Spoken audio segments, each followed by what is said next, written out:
Again, how are you? Good. See you.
Good morning.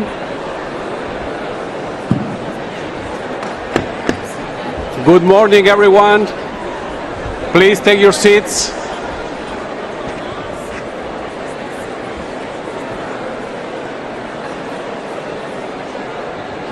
Dear colleagues, dear friends, please take your seats. We're about to start.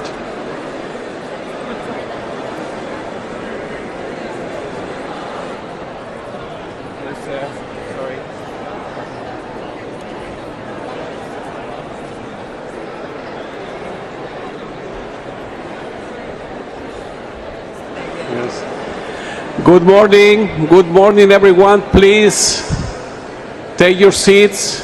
Thank you very much. We're about to start.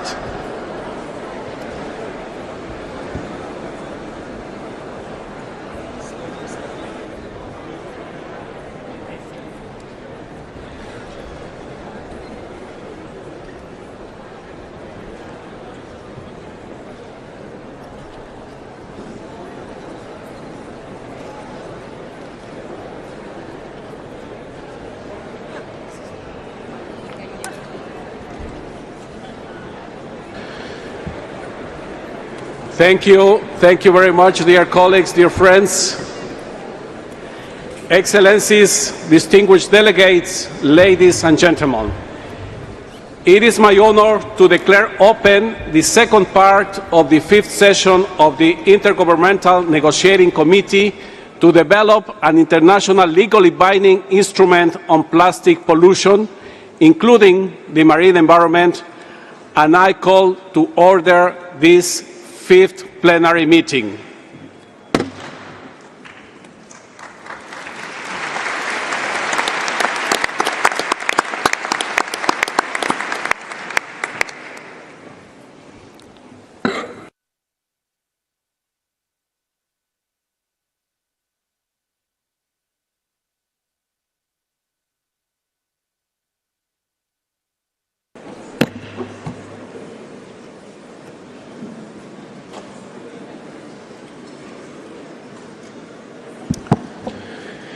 Excellencias, Excellencies, distinguished delegates, observers, colleagues, and dear friends, I would like to begin my statement by addressing you in my mother tongue, Spanish, in order to warmly welcome you to the Palace of Nations for the resumed fifth session of the Intergovernmental Negotiating Committee.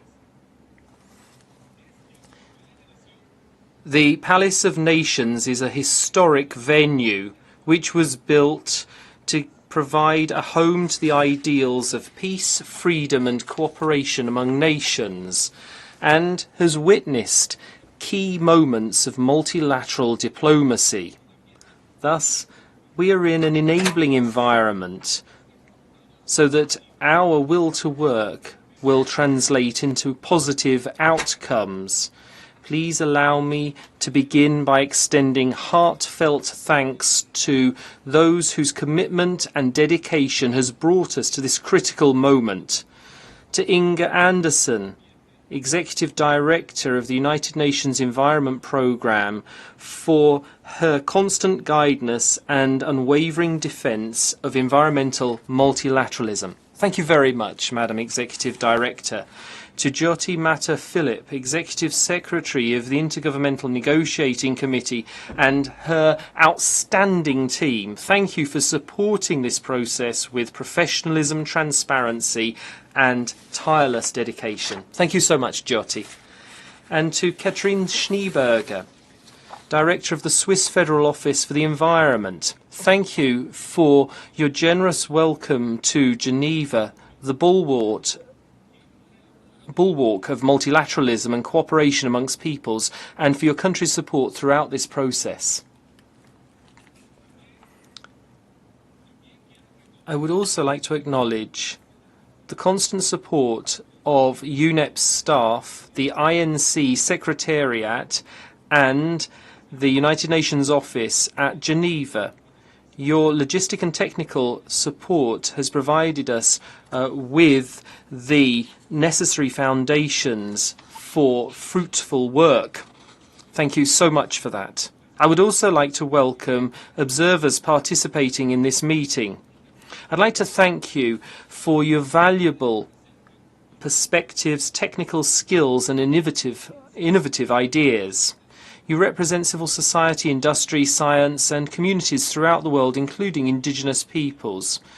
And it is your voices that ensure the credibility and inclusion of this process. I'd like to encourage you to continue a vital role, not only as observers, but as active participants, as your contributions will help delegations build bridges and overcome differences. And lastly, but certainly not least, given your most relevant role in this collective effort, I would like to thank the member states represented here through your delegations. This is a negotiation among states. You are at the very heart of this process. You're the ones taking the decisions. Let's not forget that. And that means, as the Latin thinker said, a huge right, but at the same time a colossal responsibility. I would like to acknowledge your original decision, because all of you adopted the initial mandate through Resolution 5/14 of the United Nations Environment Assembly, which triggered this process. We know we still have a lot of work to do, and I don't want to underestimate how complex it will be, but we have already found significant points of convergence on difficult subjects, but there are still some outstanding differences of opinion. Nevertheless, I trust that there will be enough political will to overcome them, the same will that has helped us make progress in our work and brought us to the brink of a historic moment. Please allow me now to continue my statement in English. Dear colleagues, we have come to Geneva with a shared vision to finish the work we start together and to fulfill the mandate given to us under UNEA Resolution 514. For the first time in history, the world is within a reach of a legally binding international instrument to end plastic pollution. This is a challenging task, but a deeply necessary one. We are facing a global crisis. Plastic pollution is damaging ecosystems, polluting our oceans and rivers, threatening biodiversity, harming human health, and unfairly impacting the most vulnerable. The urgency is real, the evidence is clear, and the responsibility is on us. We understand how we arrived to this point. A natural disaster did not cause this crisis. It is mainly an unintended result, since we are pretty sure nobody wants plastic pollution. Still, we have not been able to find a systematic and an effective way to stop it. Pollution results from our decisions, habits, and systems that have persisted because we have been unable to find ways to control it. Since it is a human-made crisis, it can and it must be tackled through human effort and global cooperation. We are supported by the best available science, which clearly shows that an effective international framework for cooperation and accountability, one that adopts a comprehensive approach throughout the life cycle of plastics, can significantly reduce plastic pollution and provide great benefits for both the environment and public health. You, member states, have the mandate, information, and authority to act. You understand your national priorities, your red lines, and constraints. This moment demands concrete and meaningful progress, not maximalist positions, but joint solutions, not finger-pointing, but pragmatic engagement. This moment calls for a recognition that the common good does not conflict with national interests, but instead arises from a careful and courageous balance between them. Since the first part of these sessions ended, I have worked closely with the Bureau and the Secretariat to develop a clear, organized, and tailored work plan that meets our needs at this stage. This plan aims to help you make rapid progress and complete the negotiations process by August 14, leading to an effective agreement. I thank you for your support to the Chair's scenario note, published on July 11. It outlines a practical approach designed to enable a steadfast advance, encourage collective ownership, and lead to concrete outcomes. Success will not rely only on plans. It will depend on how we leverage those plans to work together efficiently, starting today. The early days of these resumed sessions are crucial. They should be marked by engagement, urgency, and a shared understanding that every hour matters. These days will set the rhythm, tone, and foundation for the final push toward achieving a successful conclusion. I urge delegations once again to approach this meeting with a spirit of collaborative engagement and increased ownership of the text. Remember, we are not just reviewing a document, We are setting the foundations for a global tool that could change the future of environmental history. And I must say, I'm confident in your constructive and intelligent contribution assignment. You are professional negotiators, experienced diplomats, and representatives of countries committed to a better future. I have full confidence in your ability to rise to this challenge. I believe in your capacity to achieve meaningful results this week and beyond, to refine the text and to find workable solutions to the most difficult remaining issues. I also want to thank and recognize the great work of our Bureau members and co-chairs of the contact groups. They have been taking on a demanding responsibility, and I trust their ability to lead productive, solution-focused discussions. I encourage delegations to support our co-chairs' efforts and empower them to help us find common ground, reach agreements, and move the process forward in good faith. Colleagues, allow me to recall a fact that I believe is clear to all of us. Time is of the essence. The world awaits substantial news from Geneva. People across continents are watching us with hope. They relied on this process to deliver not just promises, but real results. Let's see August 14 not as a deadline, but as a day of achievement. We need to complete a historic task by August 14 with an agreement that is effective, inclusive, implementable, and capable to evolving. I know that this won't be easy, but history is not built on comfort. It is built on courage, teamwork, and compromises. Together, we can make this meeting truly significant. Thank you very much.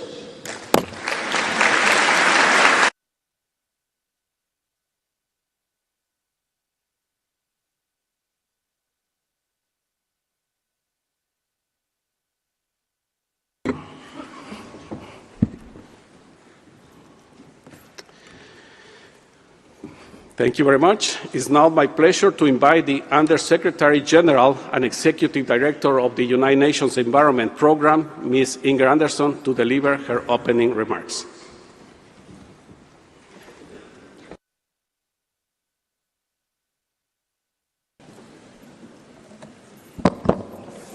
Good morning.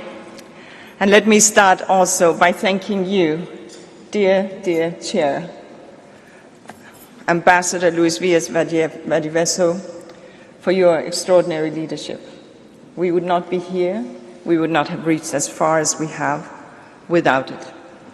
Let me also thank you, dear Catherine Schneeberger, State Secretary, for opening the doors and the warm welcome that we have received here in beautiful Geneva and in beautiful Switzerland.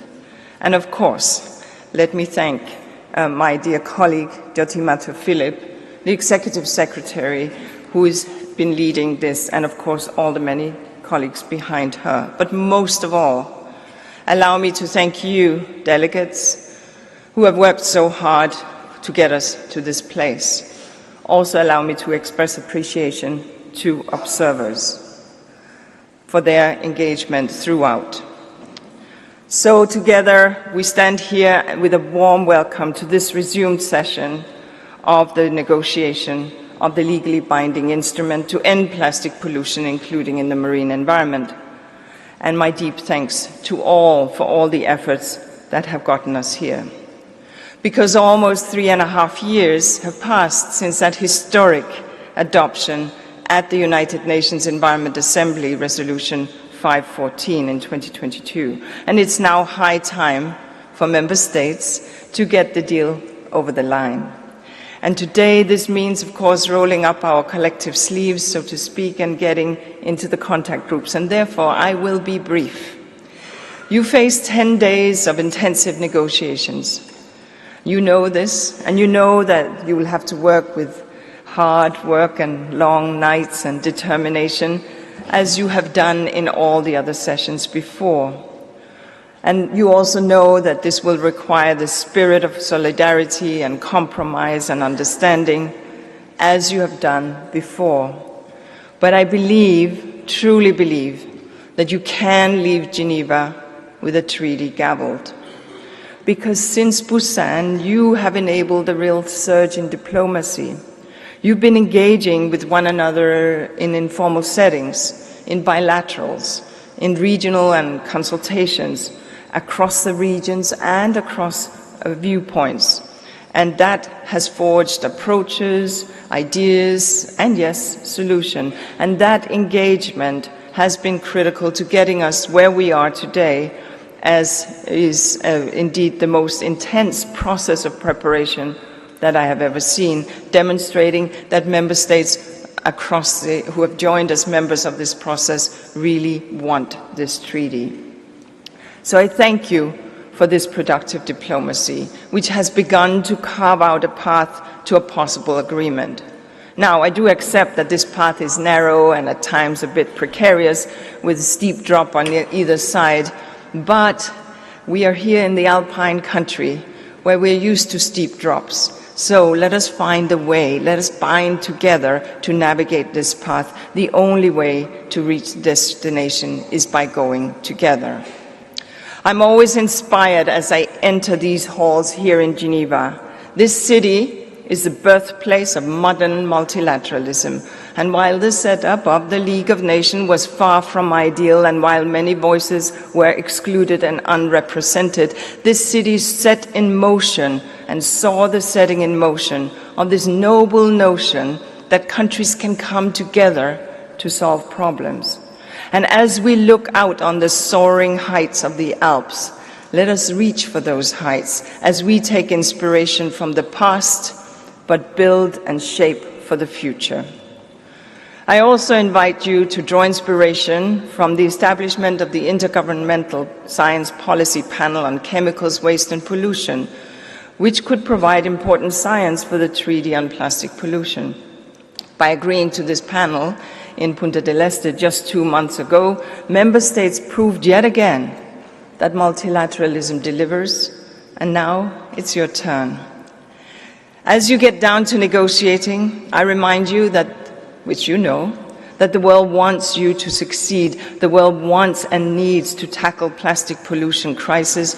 People are frankly outraged by the plastic in their environment. They are worried, they are watching, and rightly so. Plastic pollution is already in nature, in our oceans, and in our bloodstreams, and the plastic leakage to the environment is predicted to grow. And if we continue as we are right now, then we will see plastic pollution growing even more, with significant consequences for the environment, for economy, as yet indeed for human health.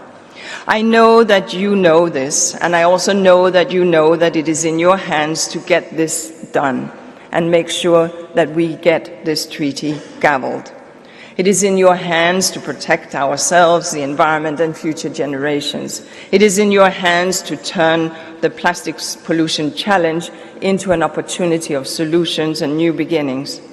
And I want to assure you that we at UNEP, we will be there to support you. But ultimately, of course, the path is paved by you. So I ask you to reach across the aisle and start crafting the chair's text into that final agreement. One that draws on the many areas of convergence, one that starts with real strength, but also includes the hooks for future developments, and one that sets the world on a path to end plastic pollution forever. Thank you.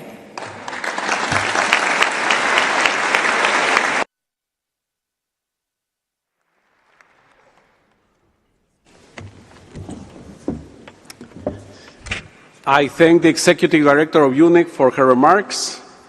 I have now the pleasure of inviting the Director of the Federal Office for the Environment of Switzerland, Ms. Katrin Schneeberger, our host country, to deliver her opening remarks. Please.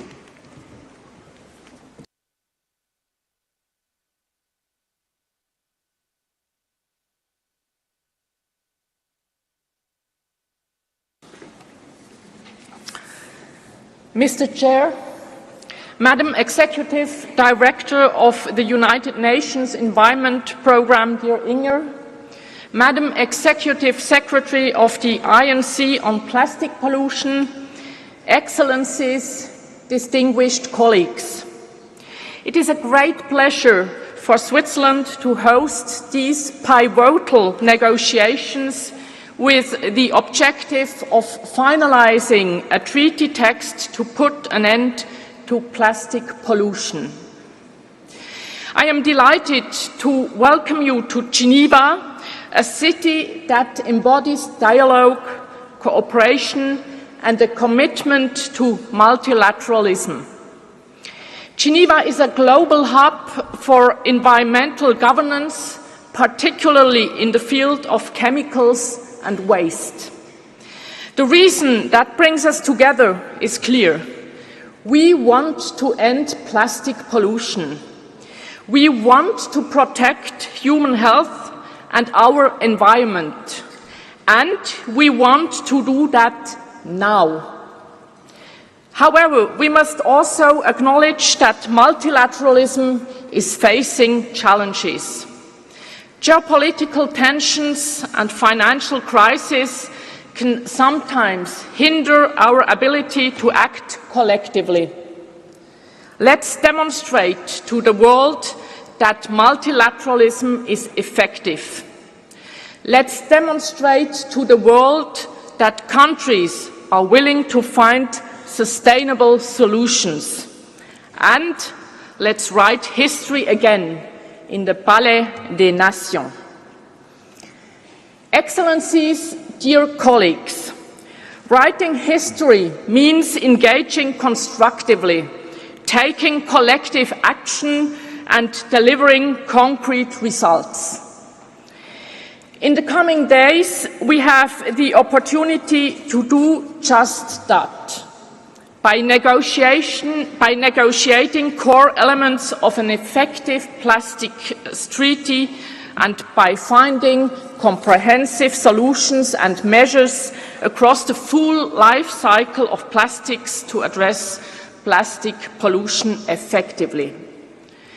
But in doing so, we must bear one fundamental fact in mind. Plastic pollution knows no borders. It is what we call transboundary pollution. It moves with rivers, oceans, wind, and trade. What is produced and discarded in one country can have devastating consequences thousands of kilometers away, harming ecosystems and communities that played no part in its creation. Because of its transboundary nature, plastic pollution cannot be addressed by any one country alone. Even the most ambitious national policies will fall short unless they form part of a coherent and coordinated global effort. This is why we need a legally binding international treaty. A treaty that is inclusive, science-based and robust. A treaty that unites all countries around shared objectives and responsibilities. And a treaty that supports implementation on the ground. Plastic pollution is a global problem that demands a global solution. Dear colleagues, all eyes are on Geneva as we work to deliver a historic outcome. A successful INC 5.2 will not only be essential to mitigate the environmental, social and economic threats posed by plastic pollution, but it will also send a strong signal for multilateralism. In this context, Geneva's existing expertise and structure are significant. I wish us productive negotiations, a spirit of openness, and a session that raises to meet the urgency of the challenges before us and the hopes that bring us together. I thank you for your attention.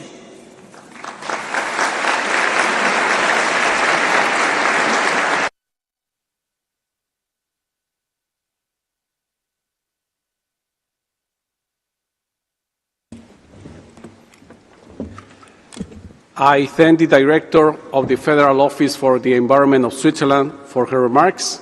And now I would like to invite our Executive Secretary, Ms. Jyoti Mathur-Philip, to provide her opening remarks.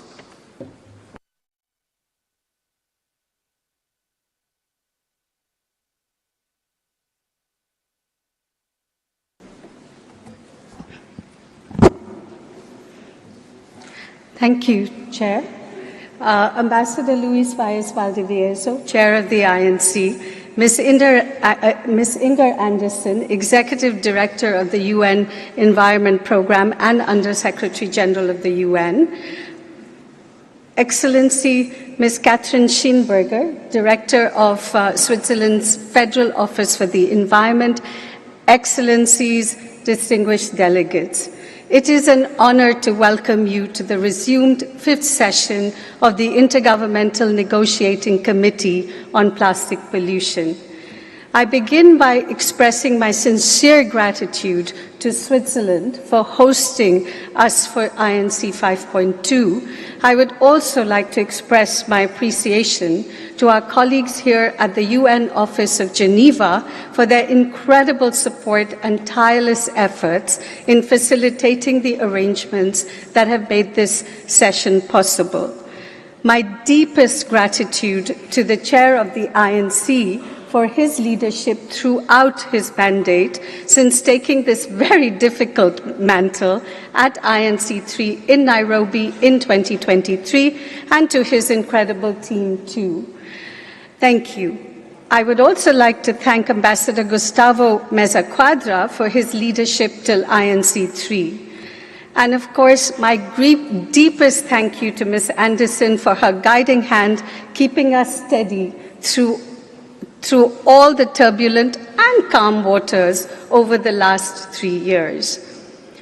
From UNEA 5.2, where this historic process began, to INC 5.2, we see not only symmetry in numbers, but also in our strengthened resolve. What was set in motion in Nairobi has weathered complexities, moments of challenge, and hard-won progress.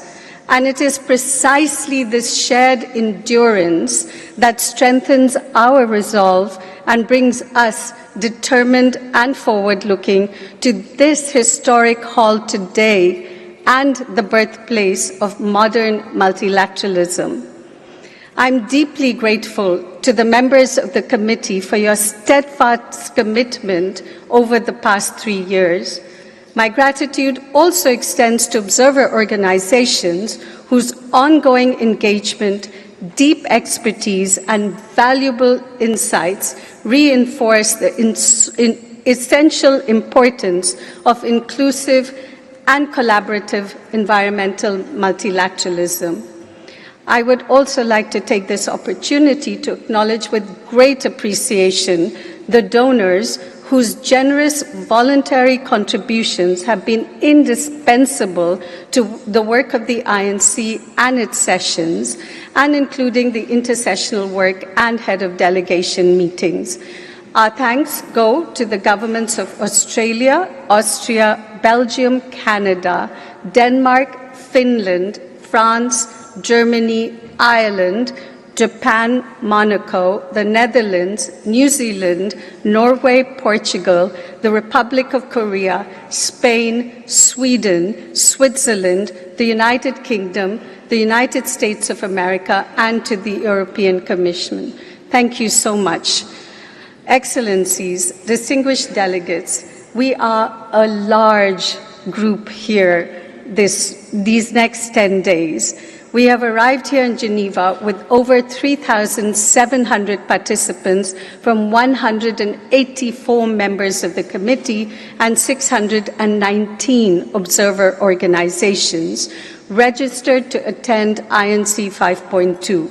To say that we have brought together an experienced team from many different UNEP divisions, multilateral environment agreements, and of course the conference services and UN security teams to support this session alongside the extremely dedicated colleagues of the INC Secretariat.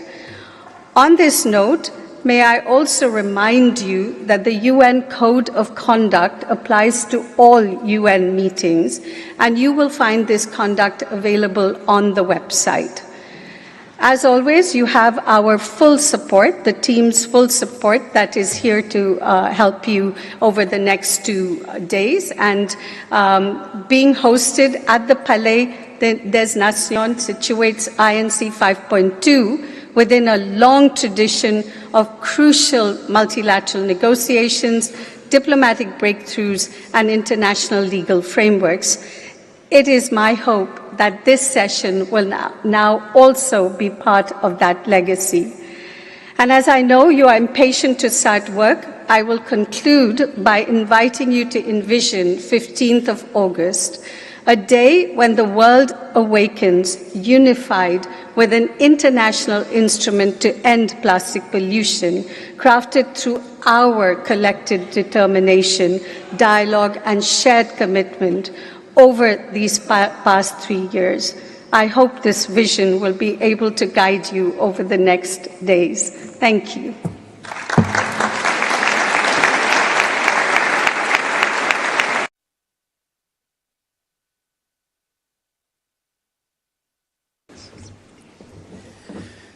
Thank you, Executive Secretary, Excellencies, distinguished delegates, ladies and gentlemen.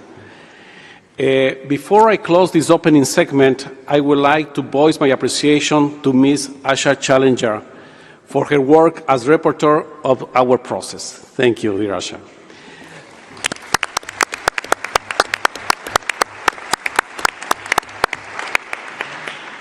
That said, please allow a 5-minute break for our dignitaries to leave the podium, and distinguished delegates, please remain seated. Thank you very much.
Thank you very much. Could you please take your seats?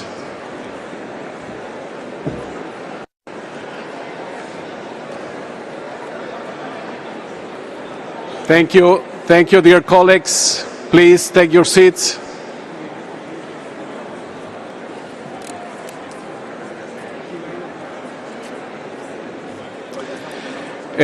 We are going to start our meeting or restart our meeting. Please take your seats. Distinguished delegates, further to my consultations with members during the informal heads of delegation meeting and the regional consultations, and as I have outlined in my scenario note, I invite members, regional groups, and groups of members to submit any statement by writing through the INC in-session document platform, which is now available. This is in the interest, this is in the interest of time and with the firm conviction that our work in the contact groups needs to have as much time as possible. Furthermore, I strongly believe that specific and technical interventions by members can be made most effectively in the contact groups. Before we proceed with the next agenda item, I would like to invite the Secretariat to provide some logistical information. Secretariat, you have the floor. Thank you, Mr. Chair. Distinguished delegates, the plenary session is being live-streamed into rooms 18 and 19 in all UN official languages to accommodate the overflow from the Assembly Hall. Both these rooms are located in Building E. The plenary meetings can be followed via the live stream on the UN Web TV. Live stream links are available on the INC 5.2 webpage. Regarding the use of microphones on the plenary floor, to request the floor, please press the button on the microphone once. The light will turn green. When the chair gives you the floor, the technician will turn on your microphone and the light will turn red. A timer will be displayed on the screen. Delegates are kindly requested to adhere to the allotted time when taking the floor. Please speak clearly and in dictation speed to facilitate interpretation. As per the chair's scenario note, written statements in PDF format can be uploaded to the in-session documents platform and will in turn be published on the INC website. Guidance on the use of the platform is available in the instruction manual previously shared with delegations. The in-session documents platform will be open this morning and will close by close of business on Thursday, 7th August. Dedicated seating for observers in plenary will be available on first-come, first-served basis. Therefore, observers are kindly requested to coordinate amongst themselves so that those who would like to speak are given priority access to the plenary floor to deliver their statement. For time efficiency, observers are encouraged to deliver joint statements on behalf of alliances, coalitions, and groups. We will be operating a dedicated queuing system for observers' interventions using a QR code. Instructions on how to use this system have been made available on the dedicated observer seats on the ground floor of this plenary hall. Meeting documents are available on the INC 5.2 webpage. A live daily schedule is accessible via the Plastic Pollution Negotiations mobile app, as well as on the INC 5.2 website. Delegations are encouraged to download this app. The same schedule will appear on the electronic screens inside the venue. We wish to remind you that the Swiss Federal Council, the State Council of the Republic and Canton of Geneva, and the Executive Council of the City of Geneva will be hosting a welcome reception this evening from 6:15 p.m., which will be held directly behind this Assembly Hall in the Cour de Nord. Finally, a few words on our venue. The venue will be accessible between 7 a.m. and 8 p.m. daily. Members of the committee can access the venue via the Peace Gate between 7:30 a.m. and 7:30 p.m. daily. After 8 p.m., no entry is allowed, and exit is only possible via the Preny Gate. More detailed information can be found in the INC 5.2 information note for participants. The schedule for payment of DSA for funded delegates is available in the INC 5.2 information note for participants as well. The name of the open Wi-Fi network in the venue is the public-Wi-Fi UNOG. Lunch breaks are scheduled every day from 1 p.m. to 3 p.m. There are catering facilities in Building A and Building E.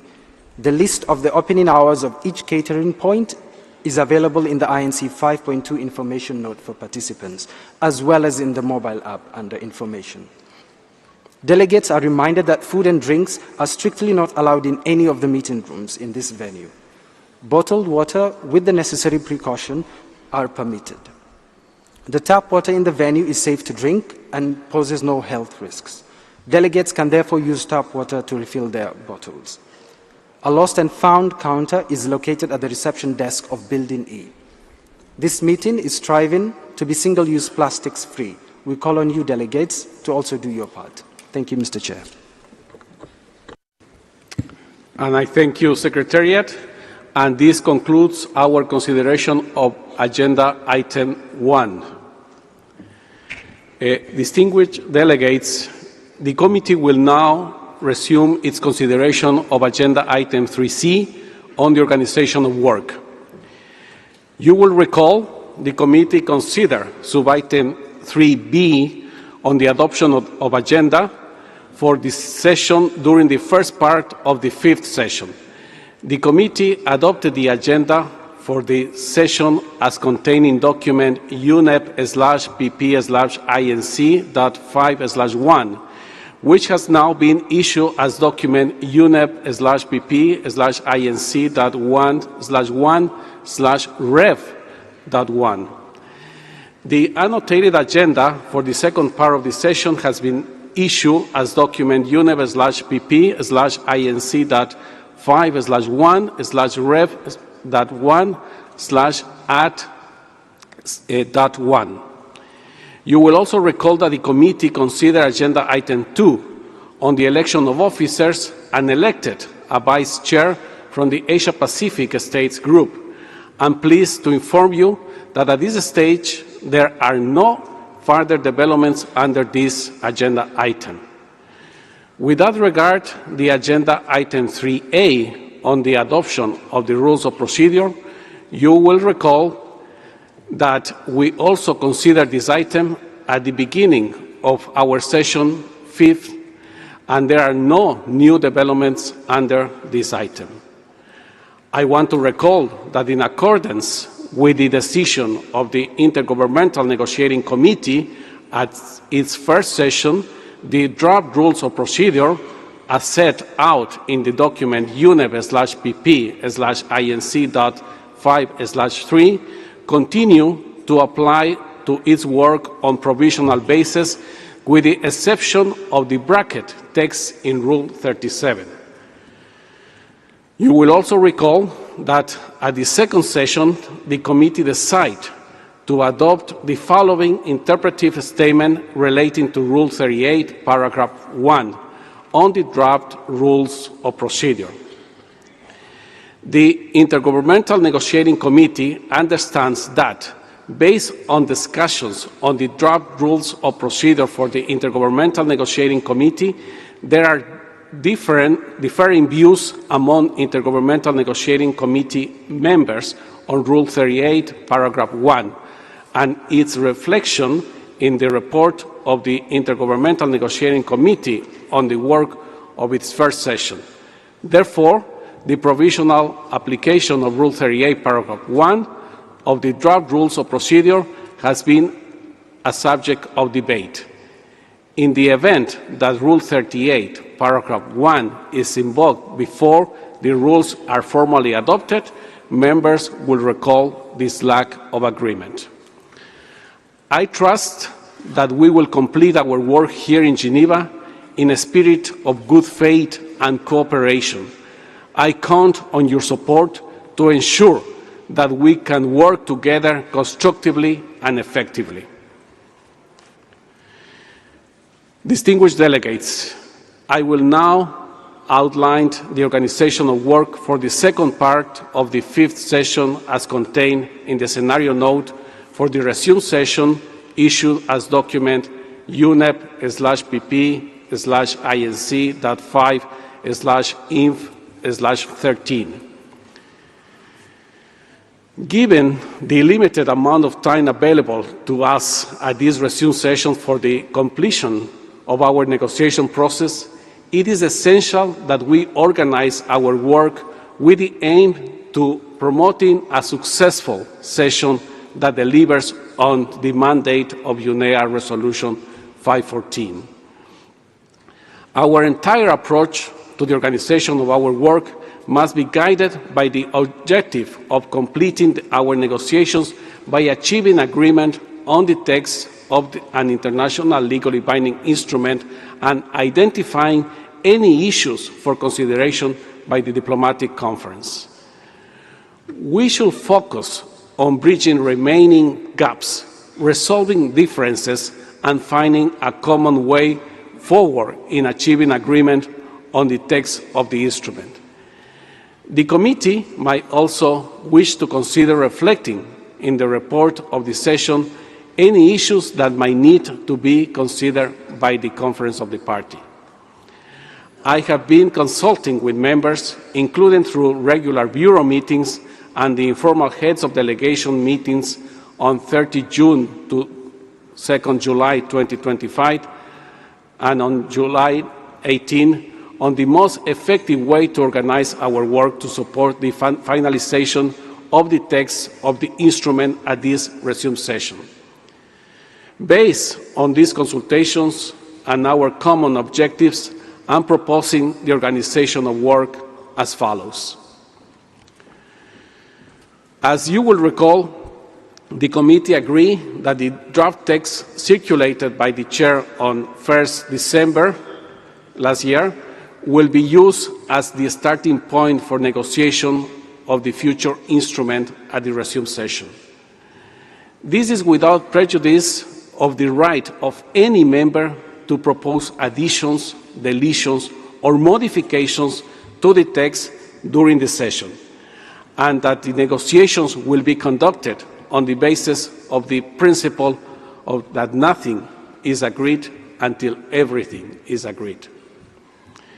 I would therefore like to emphasize and make it clear from the outset that the starting point for the negotiations in the contact groups is the draft text that was circulated on 1st December. Distinguished delegates, let me first address the contact groups. As you will recall, during the first part of the session in Busan, the committee established 4 contact groups, each with a clear, defined mandate covering specific clusters of issues and appointed their respective co-chairs. I propose that these 4 contact groups continue their work at this resumed session. The mandates of the contact groups remain generally as agreed at the starting of our session in Busan, with one fine-tuning based on the consultations we had during the formal heads of delegation meeting and with the Bureau, and as outlined in my scenario note. I have also noted in my scenario note that 2 of the co-chairs originally appointed in the first part of the session to facilitate the contact groups are no longer available to serve in this capacity. I wish to take this opportunity to extend my appreciation to Mr. Boachi of Ghana and Ms. Min Young of the Republic of Korea for their contribution to the work of the committee in their capacity as contact group co-chairs. After consultations, I propose that the committee appoint Mr. Peter Justice Derry of Ghana as co-chair of Contact Group 2, and Mr. Go Kobayashi of Japan as co-chair of Contact Group 4. Thus, the co-chairs of the contact groups will be as follows. Contact Group 1 will be co-chaired by Mr. Axel Borgmann of Germany and Ms. Maria Angelica Iqueda of Brazil. Contact Group 2 will be co-chaired by Ms. Tulia Toika of Finland and Mr. Peter Derry of Ghana. Contact Group 3 will be co-chaired by Ms. Kate Lynch of Australia and Ms. Gwen Caesar of Palau. And Contact Group 4 will be co-chaired by Mr. Linroy Christian of Antigua and Barbuda and Mr. Go Kobayashi of Japan. I trust that you will join me in extending your full support to these co-chairs who will guide the contact group's work over the coming days. I hope this is agreeable to everyone.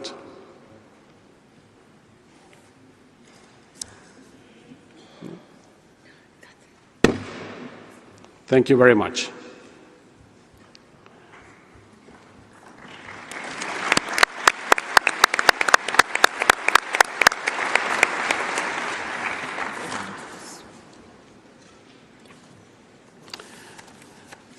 I wish to congratulate, therefore, Mr. Derry of Ghana and Mr. Kobayashi of Japan on their appointment as co-chairs. Congratulations. I also wish to extend my appreciation to all the other co-chairs for continuing to undertake this important task of facilitating our negotiations. For all issues within their mandate, the contact groups will first, conduct textual negotiations and make proposals for consideration of the committee. And second, time permitting, and if needed, identify any issues where relevant for consideration by the diplomatic conference. I would like to emphasize that the priority of our work this week is delivering concrete negotiation outcomes to finalize the text of the instrument. In undertaking the work and negotiating the text, the contact groups should use the relevant sections of the draft text circulated on 1st December as the starting point, and as relevant, refer to any bridging text proposals that have been made by members. The contact groups will be expected to regularly make available the text produced during the next 4 days. The outcomes from the contact groups as of Friday, 8th of August, will be assembled by the Secretariat into a single document, which will be made available for the plenary on Saturday, 9th August, as a conference room paper. Our interim goal is to have an assembled document ready by Friday, and I expect everyone to work towards this objective. For this assembled document, each contact group will be expected to present draft text that is as clean as possible across the articles within this mandate. Having gone through several iterations of compilation text during INCs 3, 4, and 5.1, at this stage, collective ownership needs to be the guiding light. Work in the contact groups must move in line with advancing the development of text with a view of reaching an agreement by the end of the resumed session. For these purposes of this assembled document, the contact groups are expected to provide by Friday evening, 8 August, a text of which there is convergence that could be forwarded by the plenary to the legal drafting group. B, any text requiring further work and its status, as well as proposed ways forward for resolving differences. And C, where relevant, any issue to be raised by the committee to consideration by the diplomatic conference. I would like to emphasize that this assembled document will provide a snapshot of the status of the negotiations and will not be the final document. Therefore, I do not expect any textual negotiations on this assembled document at the stocktake plenary meeting on Saturday. For the stocktake plenary, I have three expectations. Firstly, that the committee will be in a position to transmit a number of articles to the legal drafting group with the understanding that nothing is agreed until everything is agreed. Secondly, that the committee will not articles that have overall convergence but still require some refinement before they can be transmitted to the legal drafting group. Lastly, that the committee will take note of the few articles with remaining open issues. With this in mind, I expect the committee will then be able to determine the most appropriate modalities of work to enable us to focus on critical issues and make the necessary progress to finalize the text. Each contact group should have the flexibility to organize its work in the most effective manner possible to foster convergence and further development the draft text of the instrument across all areas within its mandate. It will also be important to ensure a degree of consistency in the method of work across the contact groups. I request the co-chairs to provide clarity at the outset of their approach to the conduct of their work. To ensure that textual negotiations can progress as effectively as possible in the contact groups, it is important that the co-chairs actively facilitate the further development of texts, and it is also important that the text coming from the contact group to the plenary should have shared ownership by the group. Active engagement among members themselves, including through informal consultations to facilitate dialogue, explore solutions, and formulate possible landing zones, is essential. Any proposal presented during this resume session should be focusing on areas where open issues remain and should be aimed at bridging gaps and facilitating convergence. Members wishing to present such a bridging proposals for consideration in the relevant contact group are strongly encouraged to submit them jointly and after consultations with other members. For bridging proposals to be considered, they also need to be presented orally and negotiated in the contact groups. Bridging proposals might be submitted on the in-session document platform. As informed by the Secretariat, in the in-session document platform will open this morning and will close by close of business on Thursday, 7th of August. Contact groups should have the flexibility to resort to different working modalities as needed, including through informal settings, to develop texts that will bridge positions to achieve solutions. Any outcomes of such an informal work by members should be reported to the contact groups in full for its consideration. I'm aware that there are several cross-cutting issues that are related to a number of articles. I encourage contact groups to coordinate on such issues, including through the co-chairs and, when appropriate, in consultations with me, the chair. Turning now to the legal drafting group, I would like to remind delegates that this open-ended group established at our fourth session remains in place. Its mandate is to conduct a review of the draft text forward to it by the Committee for Legal Soundness and Consistency, and to provide recommendations on the wording without reopening substantive policy discussions. The committee also agreed that in its work, the legal drafting group will not consider policy issues, and any policy issues it might identify in the course of its work will be referred back to the committee. The meetings of the legal drafting group will be convened by the co-chairs, Ms. Annick Baudouin of Canada, Mr. Jean Kenfag of Cameroon, and Mr. Eyad Al-Hubra of Saudi Arabia, as and when needed, to consider draft text referred to it by the committee. I would like to remind delegates that the legal drafting group is not a negotiating body, nor is it a decision-making body.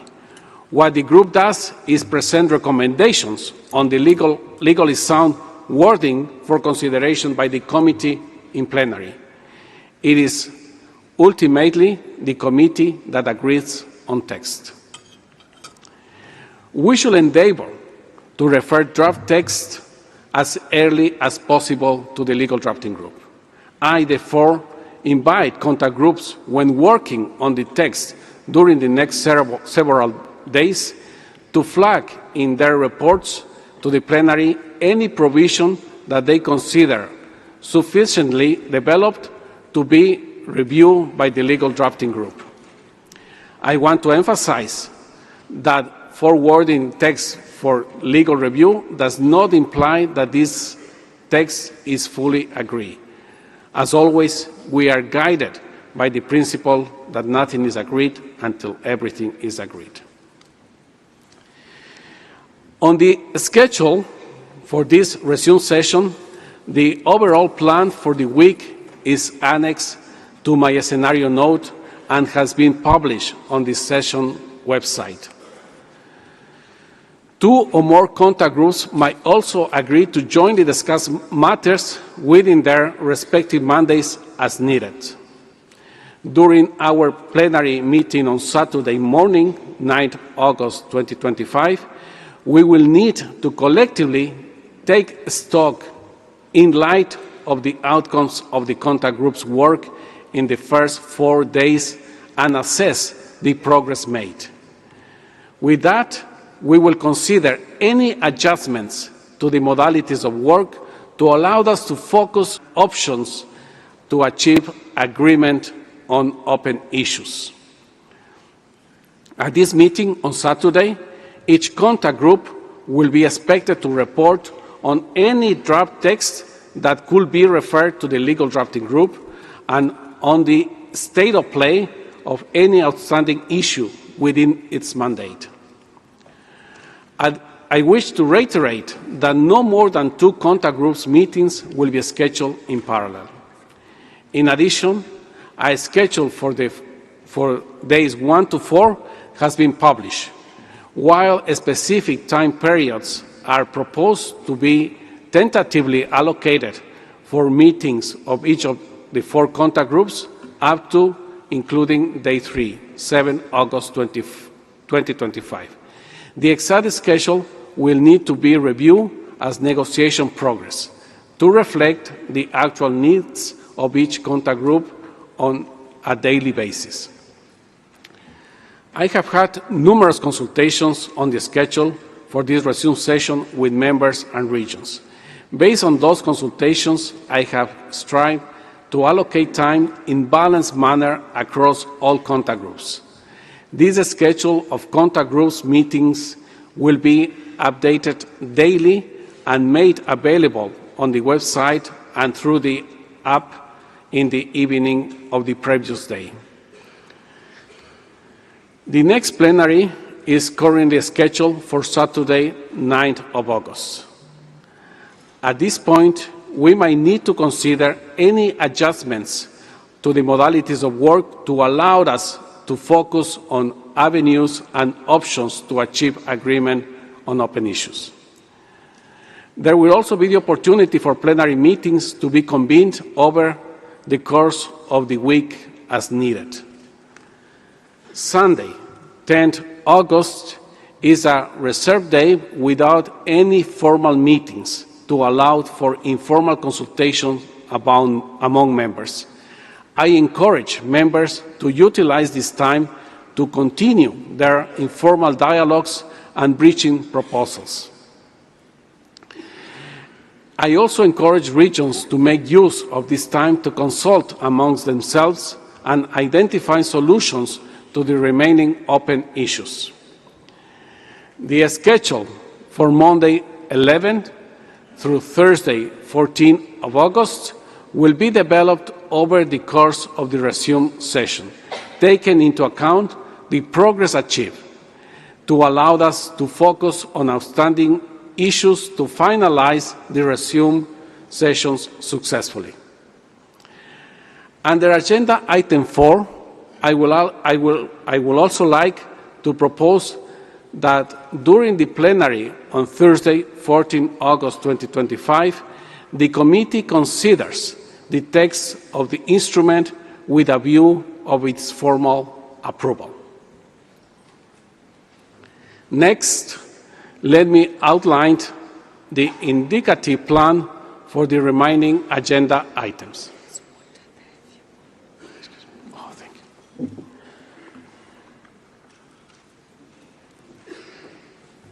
Thank you. Next, let me outline the indicative plan for the remaining agenda items. It was good with the water. In the plenary of Thursday, 14 of August, we will also consider Agenda Item 5 on other matters. Should there be any issue that the committee might wish to refer for the consideration of the diplomatic conference for its consideration, this can be addressed under this agenda item. I will also invite the Executive Director of UNEP to inform the committee on the next steps regarding the diplomatic conference under this agenda item. Further, under this agenda item, I will invite the Secretariat to present the practice on how approved texts of treaties are reviewed for minor editorial adjustments, as well as the process through which all language versions can be verified. Should any member wish to raise any other matters under this item, I invite you to inform me at this plenary meeting. During the plenary meeting on Thursday, 14 of August, the committee will also consider Agenda Item 6 on the adoption of the report of the session. You will recall that at the end of the first part of the fifth session, the committee adopted the report for the first part of the session contained in document UNEP/PP/INC.5/8 on the basis of the draft report that had been circulated, on the understanding that the committee will be invited to adopt the remainder of the report once drafted and circulated to all members at the resumed fifth session.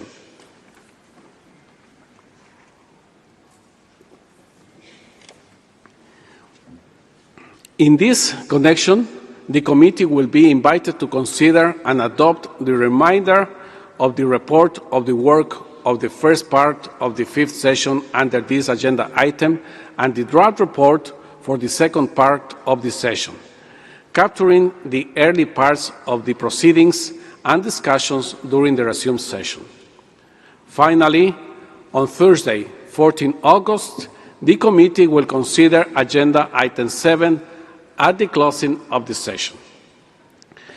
I believe that this mode of operation, built on the basis of discussions in the Bureau, dialogues with members, including in the informal heads of delegation meetings, will allow us to be most productive over the next 10 days. I take it that we can proceed together with the approach just outlined.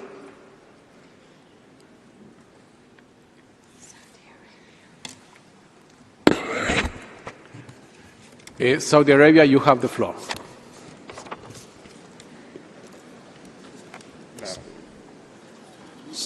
شكرا سيدي الرئيس. سيدي الرئيس. Thank you, Chair. On behalf of the Arab Group, I would like to make a statement regarding the working methods. Change the language here. How do we do that? This one here? Okay.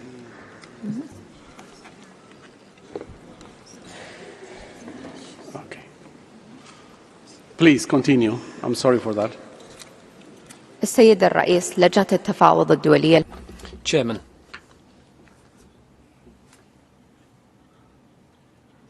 Chair of the Intergovernmental Negotiating Committee, ladies and gentlemen, on behalf of the 20 member states of the Arab group and over 440 million people, I have the honour to deliver this statement. We're convinced that the mandate in Resolution 5/14 is extremely important. It will allow us to work for a common goal. This means to tackle plastic pollution. This resolution is the basis for our work, and it recognises the specific circumstances of developing countries and their level of development. The resolution also insists on common but differentiated responsibilities between developed and developing countries. It also considers certain circumstances as evoked in the Rio Declaration.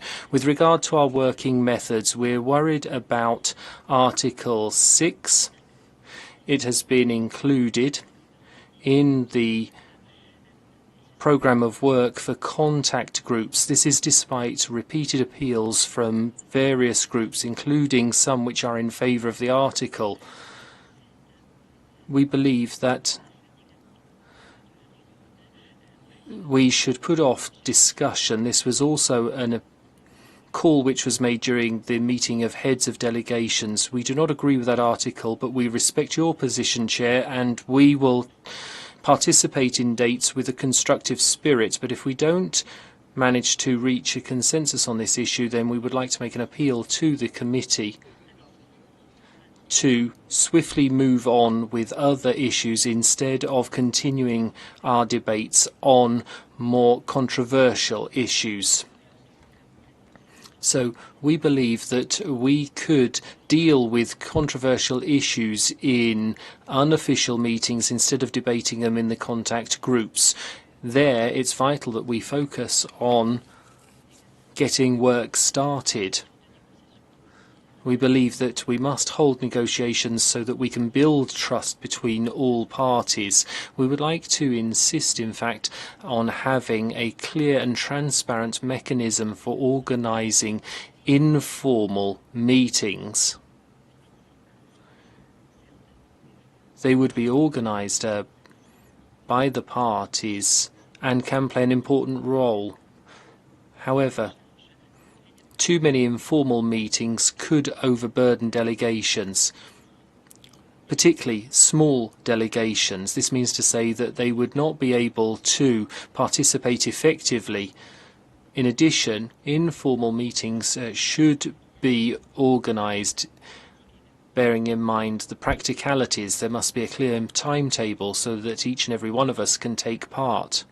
Furthermore, the Arab group would like to make another request. All contact group meetings should be concluded by 9 p.m. at the latest each day. This is extremely important for delegations that are small in number.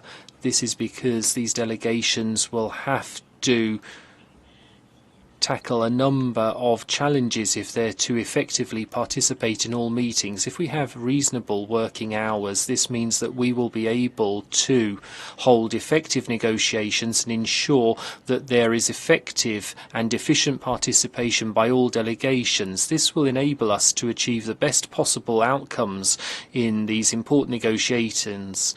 The Arab group stands ready to work constructively so that we can achieve a balanced and efficient treaty that will enable us to make progress for the benefit of all peoples of the world. Thank you very much. There were no any questions.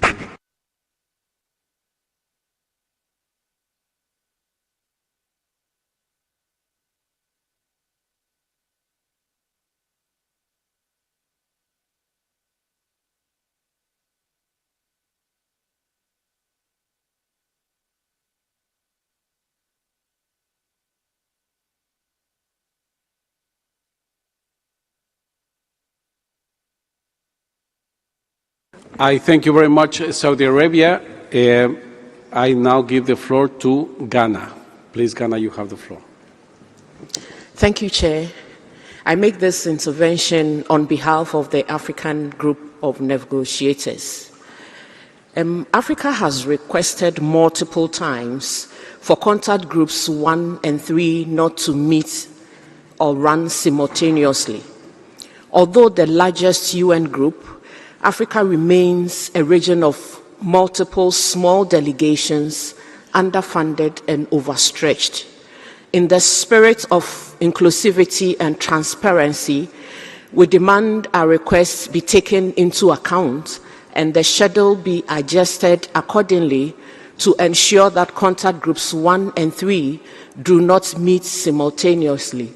Indeed, the AGN is unable to participate in the contact group discussions if this issue is not resolved. I thank you, Chair.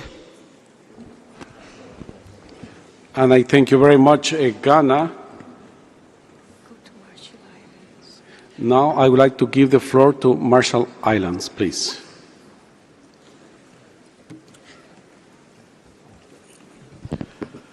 Accidentally pressed the button, Chair. Thank you.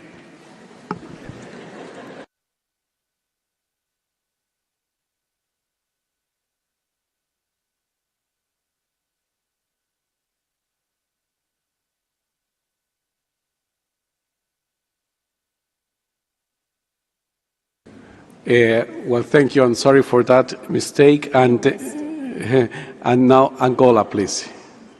No, it's a mistake too. Something is happening. Let me check with the Secretariat because I have a list of speakers here. And, well, we will check immediately. Yeah.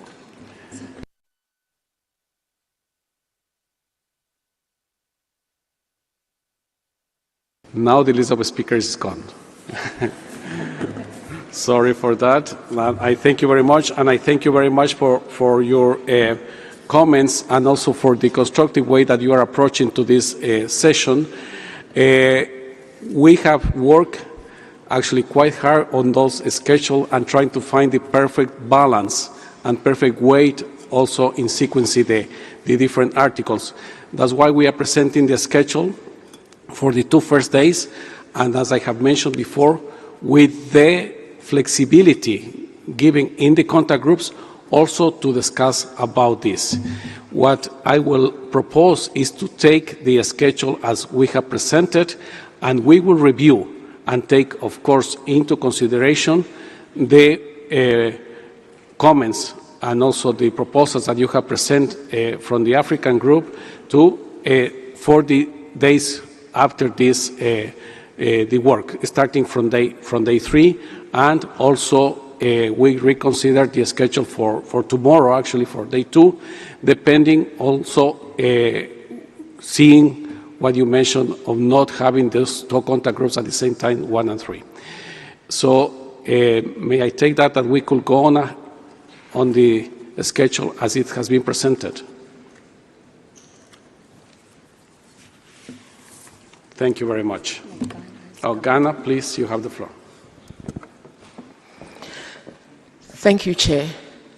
Chair, I do want to remind you that this request was made during the heads of delegations meeting because there was the same challenge. And I do recall that in plenary, you gave us your word that the co-facilitators will handle it during the contact group discussions. It never happened. It never happened, and the 2 groups met simultaneously. May I kindly request, Chair, that we get a resolution to this before we move into contact groups. I thank you. And I thank you very much, Ghana. Yes, I think we can revise. Let me just give me some minutes to do so, and I come back to you.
Thank you very much, dear colleagues, and thank you very much to the African group.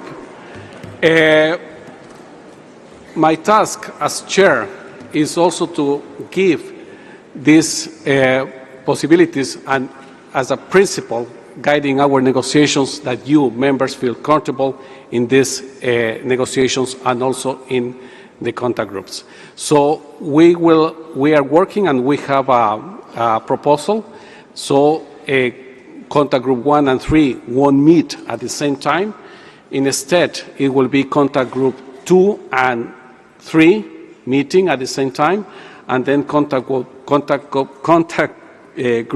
1 and 4 meeting at the same time. So we change 3 for 4 today and also tomorrow. I hope that that will be agreeable for everyone. We have Iran, but Brazil is voting.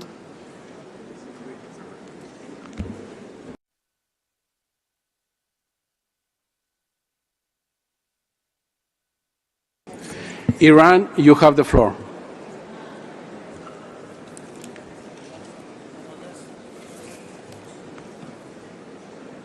Thank you very much. Iran, have you asked for the floor? Yes, thank you very much. Please, you have the floor. Good morning, colleagues. Since this is the first time that we have the floor, we wish to appreciate you and also the INC Secretariat, as well as the government of Switzerland for giving us another opportunity to sit together and try to resolve the outstanding issues with the hope that we could conclude these negotiations in this conference. Since a part of my concerns have been raised previously by distinguished speakers of African Group, Ghana, and also Saudi Arabia, I do not repeat them, and thank you very much for the resolution of simultaneously contact group meetings. My suggestion is with respect to diplomatic conference and the references for raising some issues for consideration by the diplomatic conference.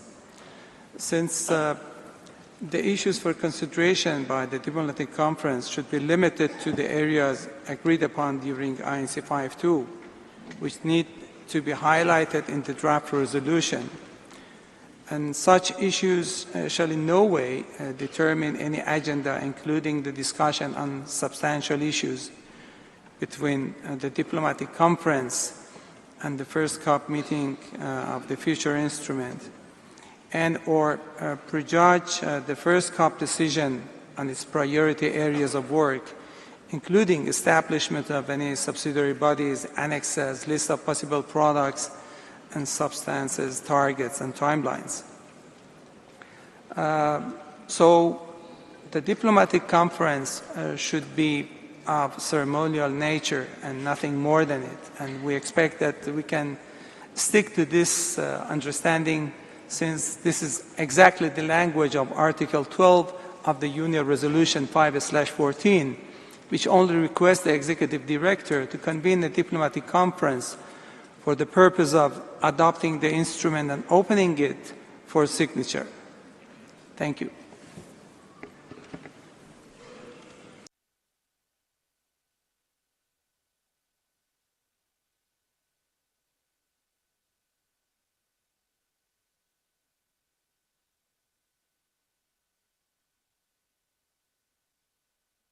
All right. Thank you very much to Iran. Now I would like to give the floor to the United States of America. The U.S., please, you have the floor.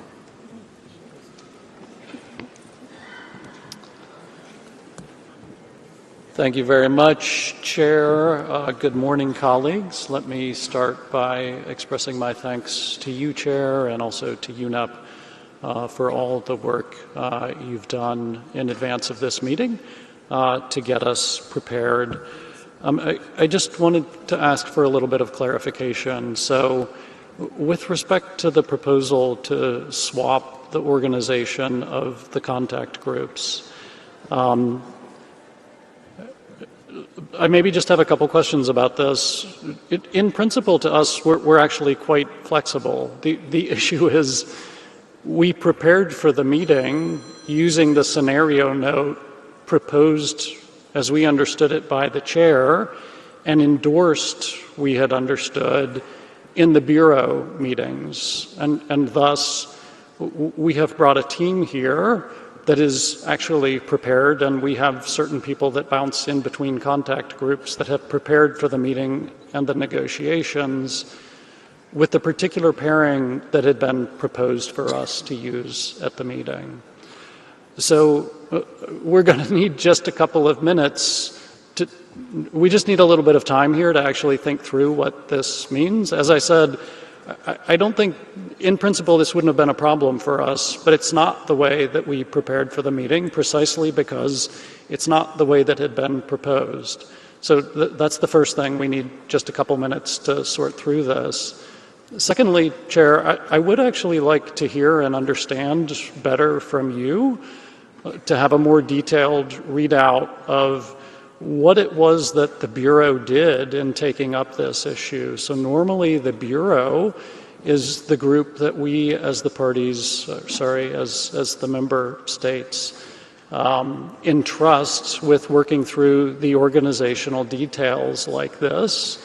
The Bureau has regional representation, and so the idea is that the Bureau comes together, there should be regional buy-in, not on substance, but as it relates to having a good, clear, agreed process that everybody understands moving forward, rather than say what we're doing right now, which is debating the actual processes and organization of contact group schedules in the plenary session. In fact, to us, that's the fundamental and core task of the Bureau for efficiency, to be able to organize ourselves using the structure of the Bureau.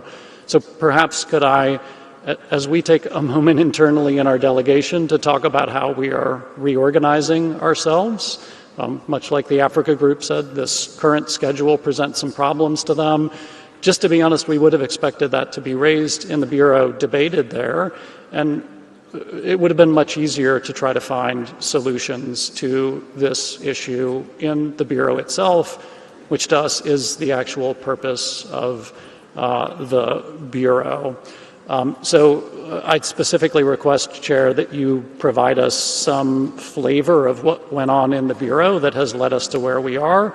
And this delegation and perhaps others will then have a few minutes to sort of give a little bit of consideration to this proposal to change the organization from what we expected coming into this meeting. And then finally, Chair, could I ask you to please clarify specifically, I had heard Saudi Arabia on behalf of the Arab group make a suggestion with respect to Article 6. Could you please clarify, and it was a procedural related request as I understood it, if I could ask you to please clarify our path forward on that. Thank you. And I thank you, the U.S., the United States. Now I give the floor to Iraq. Yes. شكرا سيد الرئيس. Thank you, Mr. Chairperson. My delegation would like at the outset to express its high gratitude for your able organizational leadership of this meeting. And we would also like to thank and appreciate the State of Switzerland for their efforts in the generous hosting of this important meeting and for all the facilitation made to the different delegations. I would like to commend the exceptional preparations by UNEP as well and the Executive Secretariat for all the efforts undertaken to facilitate this meeting. At a time when my delegation would like to support the statement on behalf of the Arab group by the Kingdom of Saudi Arabia, especially with regard to item 6 of your text, which in our opinion does not include a substance that is in direct relation to the title of the item, which is supporting consumer and production processes.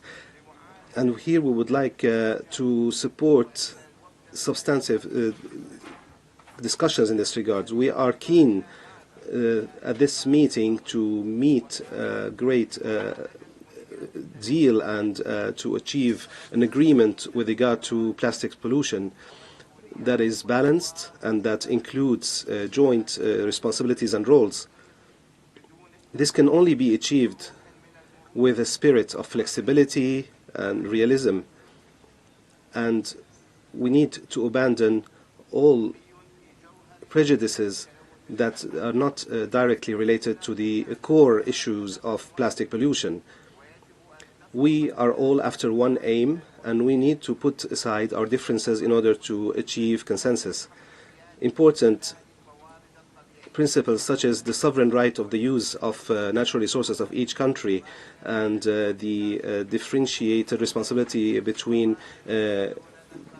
developed and developing nations, these are all core elements that will enable success, and this has been the case for all those who preceded us in this process. I will leave aside all the technical aspects of our interventions, Mr. Chairperson, to all the respective contact groups. Thank you, Mr. Chairperson. And I thank you, Iraq. And now I will give the floor to Senegal. Please, Senegal, you have the floor. Merci. Thank you very much, Chair, and good morning to everybody. My delegation would like to begin by thanking Switzerland for hosting this important conference, and we do hope that it will lead to success here in Geneva. We align ourselves with the statement made by Ghana on behalf of the Africa Group regarding contact groups 1 and 3 and their meeting simultaneously. The United States are right to have raised that issue and to have referred to the Bureau, and in fact that is why we're also taking the floor now in our capacity as representative of Africa in the Bureau. This was raised within the Bureau following a letter sent to the Secretariat and the Chair by Ghana. So Africa has submitted its views to the Bureau, and we do expect those views to be taken into account. I think that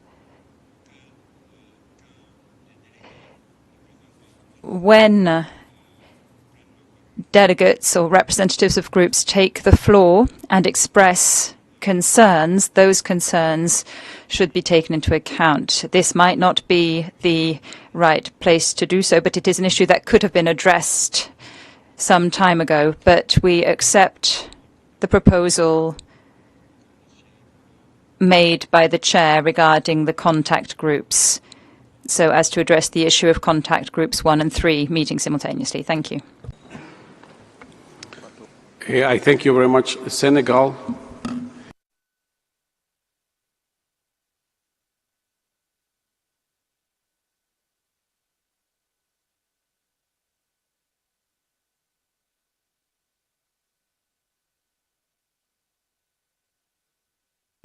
I thank you very much, dear colleagues, for your comments. It has taken us 3 years to come here to Geneva, and we are a few days to make history and to start working as soon as possible to make that possible. About the organization of work, it has been brought to the Bureau. We've been working together with the Bureau about the organization of work for this resume session. It was also presented a draft scenario note to the members of the Bureau, also to work on that clear picture, so to say, for this session. Based on those discussions, prolonged meetings also with the Bureau on organization of work, the Secretariat and I will work on the schedule that we have presented. We have received also, and thank you very much to the African Group and from Ghana, the coordination, their proposals and the proposals could be adjusted with too much moving of the schedules, because we are moving the provisions that are we're going to be considered the same day, for today and tomorrow. And that's the proposal, so we adjust in that sense. So Group 1 and Group 3 won't meet at the same time. And that also could apply for tomorrow. And it's the same. Tomorrow is just to change, to swap two of the contact groups, to have to take the proposal from Africa, not to meet at the same time 1 and 3. About Article 6 and any other provision that we are going to deal with in the contact groups, we have to give it the chance of negotiation. We have to start from some place. And my proposal, as you have seen in the scenario note, is that we cover all provisions in these 4 days, all provisions.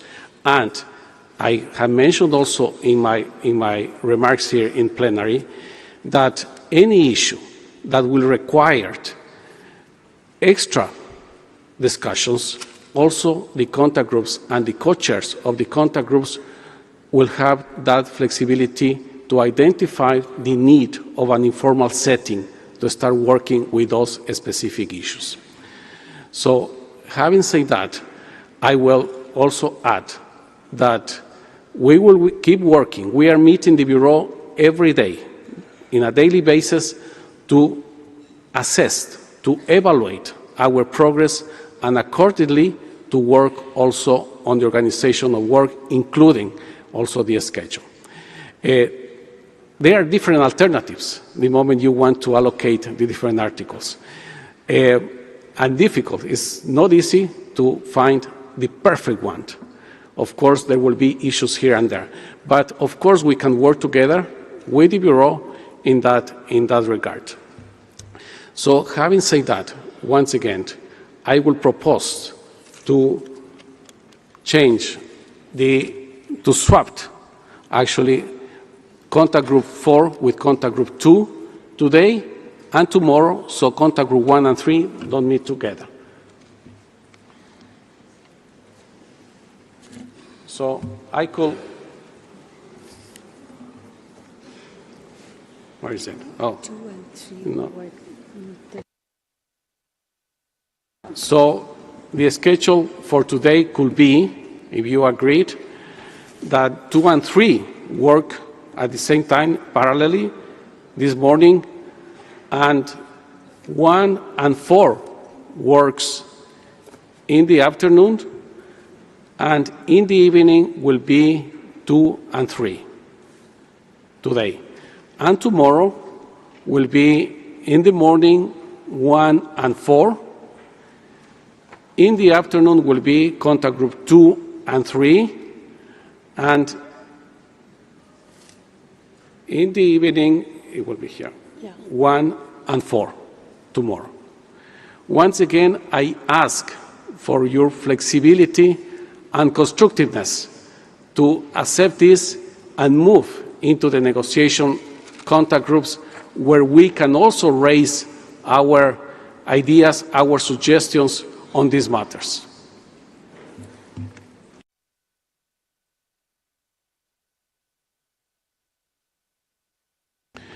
Brazil, you have the floor. Thank you very much, Mr. Chair. Good morning, everyone. As it's the first time that I take the floor, may I thank you, the UNEP Secretariat, and the government of Switzerland for having us here for this final round of our negotiations. We are always very supportive, as we have always been, of requests made by smaller delegations from developing countries, especially when it comes to having a schedule that would accommodate their need in terms of representation, and the fact that having less delegates that are able to participate in some discussions lead us to having some reforms or changes in our schedule that would best accommodate them. Brazil has always defended consensus as a mode of work here in the INC and elsewhere, and we believe that the best way to achieve consensus is to be very inclusive and to have all delegations as possible in all our discussions. We're also mindful of the fact that it was pointed out by another delegation that there might be a need to have some time in order to reorganize the work of each delegate. So, of course, I think we can always make room for that as well. But just to say that we support not only your decision but the request from the African group. What I would propose further in order for us, because this is already a change, so people will have to adapt to it, that we don't change the order of provisions in each contact group, because then we would be creating a lot of havoc. So I understand that the only thing that we are changing here is just having contact groups 1 and 4 meeting at the same time and 2 and 3, but not changing the order of provisions that we will be discussing in each contact group. I also support what you said about giving the opportunity for all contact groups to discuss all provisions. I think this will be very much needed. And there was one delegation that mentioned that it is important that everybody has access to the information about informals where members will participate. We believe that it's important that all members are able to participate in all informals that are scheduled. It is difficult to anticipate each and every member's interests in specific articles, so it's better just to keep it open for delegations and having this information available for everybody. I would then probably recommend that the best way to do this is via the app, and also have the reformed schedule as you decided upon now, to be also available in the app so that we can all follow this on an equal basis. Thank you very much. I thank you very much. Brazil. I can see in the list the United States. Would you like to take the floor again? The US? Please. Yes. Please. Thank you, Chair. Just a couple of quick points. I think the first is, having had a few moments to think about it, we are okay with changing the pairing of the contact groups, so this delegation can be flexible on that. I would just make two other points, I think. So I understand essentially you are now pairing, your pairs are contact group 2 and 3 together, and then 1 and 4 together. Just to say for us, and probably for some other delegations, that means we're changing how we're deploying our personnel.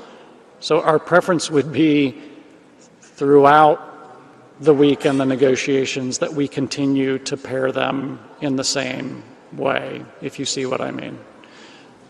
So I did just want to say that. I know you're not deciding the entire schedule of the week here, but if we start switching them back or changing the pairings, it once again, I think, is sort of disruptive to the coverage. But we're flexible in terms of how you move forward with this. I also appreciate your comment about the Bureau, but just that would be my final comment, is it would be our expectation that in the future that the Bureau is able to sort out. I believe that's what you just said a few moments ago, Chair. But to talk about the scheduling, to work it out in the Bureau rather than having the debate in the plenary itself. And that was the point that I was making before, but I just wanted to emphasize that. I think it's a much more efficient and frankly appropriate way for us to proceed, because in fact that's why we agreed to establish the Bureau in the first place. Thank you, Chair. And I thank you very much to the U.S. for your flexibility. Thank you very much. And also we will be working with the Bureau, as I mentioned. I can see in my list Trinidad and Tobago. Please, Trinidad and Tobago, you have the floor. Thank you, Chair. And regarding the matter on the revision of the scheduling, as a small team, we have organized our work and internal coordination based on the previously agreed schedule. Each member of our two-person delegation has been assigned to follow specific contact groups and thematic areas accordingly. Any substantive changes to this structure at this stage presents very logistical and strategic challenges for us, as it disrupts our ability to effectively engage and contribute to the negotiations. We therefore request that due consideration be given to the operational realities faced by these small delegations and urge that we maintain the consistency of the schedule to allow for meaningful and effective negotiations. Thank you. And I thank you very much, Trinidad and Tobago.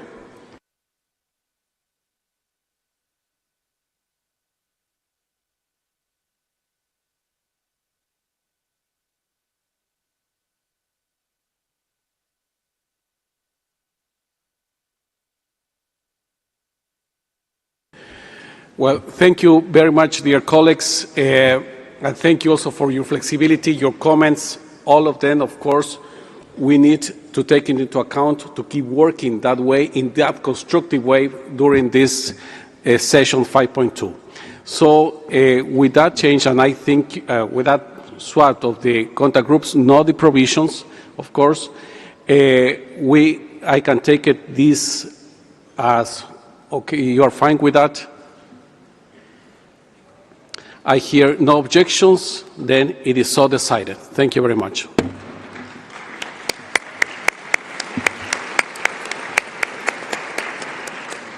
Dear colleagues, the committee has thus concluded its consideration of Agenda Item 3C on organization of work.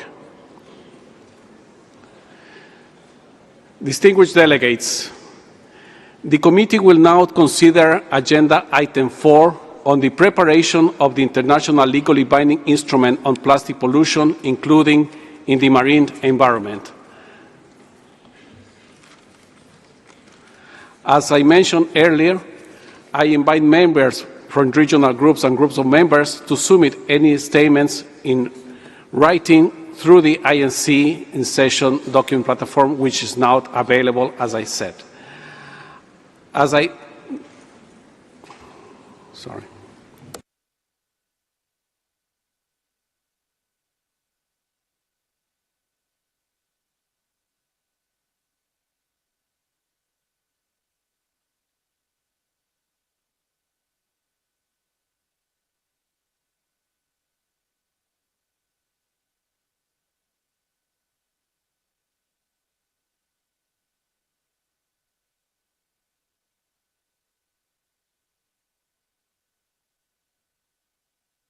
Yes, sorry for that. Thank you very much.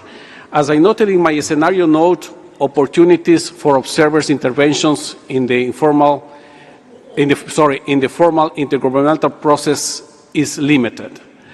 After statements by regional groups and groups of members, 30 minutes will be allocated to hear from observers representing different broad constituencies, and the online document platform also will be available for observers to share written statements.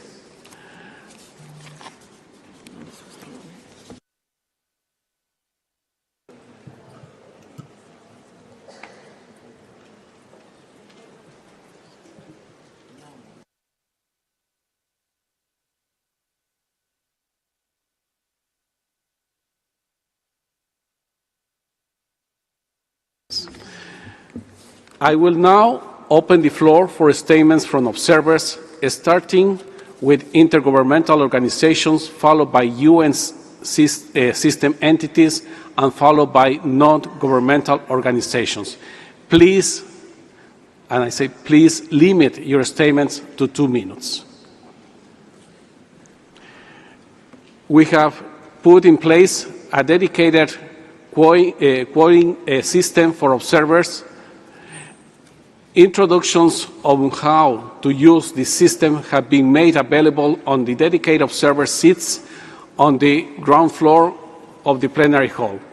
Please follow these instructions if you wish to request for the floor, and Feel free to approach any of the Secretariat staff in the room if you require assistance. Once again, please keep your intervention short and focused. As I mentioned previously, observers speaking for alliances, coalitions, and groups will be given priority.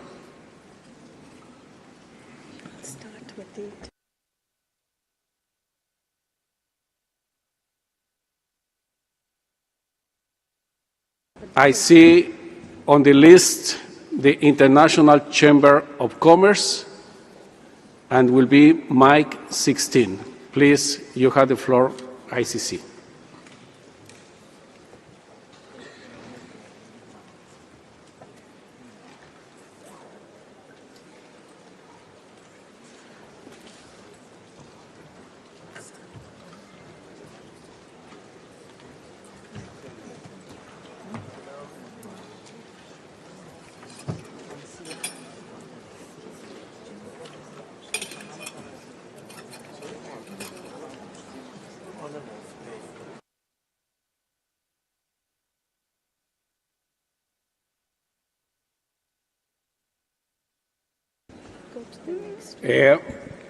We will go to the next speaker. That is the United Nations Office of the High Commissioner for Human Rights, mic 51.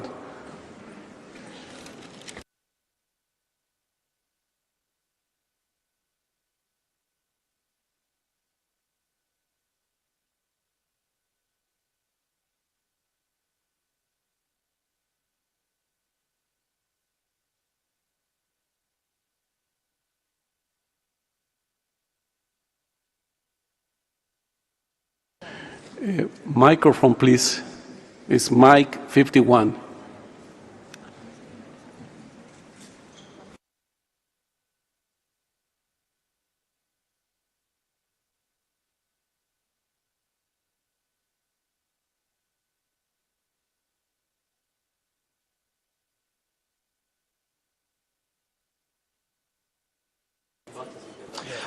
Thank you, Chair. The catastrophic human rights impacts of a sustainable and principled plastic production are undeniable and pose an unacceptable risk. In its recent advisory opinion on climate change, the International Court of Justice found that states have a duty to prevent significant harm to the environment now and in the future.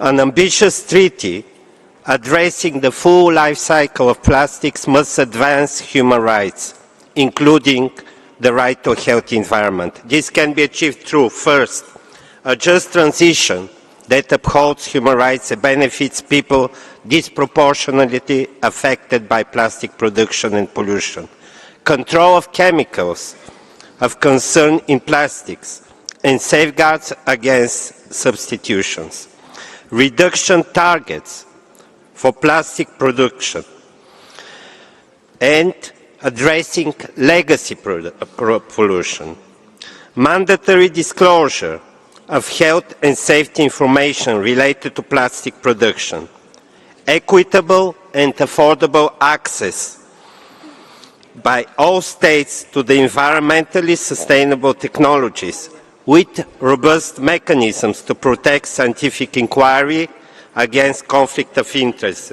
And lastly, a transparent and adequately resourced financial mechanism to support equitable implementation of the treaty.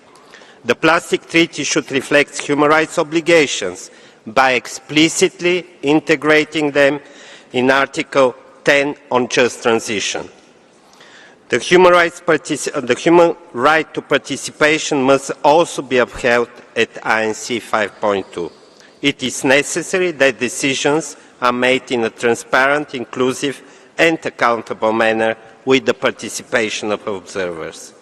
Delegates here today have the historic chance to design measures to end plastic pollution, advance sustainable development and uphold human rights. Thank you. And I thank you very much, and I ask please the speakers to keep their statements within 2 minutes. Now, I'd like to give the floor to the local and subnational governments coalition to end plastic pollution, and it's mic 52. Thank you, Chair. I'm taking the floor on behalf of the local and subnational governments coalition to end plastic pollution, coordinated by ICLEI, the government of Quebec and the government of Catalonia, the Global Cities Hub, and more than 100 signatories. The role and objectives of the coalition are clear since the very beginning of the INC process. We express a strong commitment towards the adoption of an ambitious international instrument on plastic pollution that must include the essential role of local and subnational governments as key actors. The instrument needs a whole of government and whole of society approach. We are at the front foot of combating plastic pollution. We have in-depth knowledge of local issues and often have specific regulatory powers and the ability to enhance implementation and enforce actions. Therefore, the future instrument needs to have a clear recognition of local and subnational governments. This is why we welcome the inclusion of local and subnational governments in Article 8 and 12 of the Chair's text. The Waste Management, Article 8.2, highlights the role of the subnational level in addressing plastic pollution. And the capacity building and multi-level cooperation, Article 12.2, explicitly mentions local and subnational governments as partners of national governments. We have proposed additional language, which is available on the platform in annex to this statement. It is also critical that the future Secretariat of the instrument is mandated and resourced to work directly with local and subnational governments, not only through national challenges. This will be vital for building capacity, coordinating action, and ensuring consistent implementation. So, here our closing message. We urge negotiators to maintain and strengthen the role of local and subnational governments in the final text. And we call for the future Secretariat to be enabled to work directly with them, not just as implementers, but as partners in co-creating solutions. Thank you very much.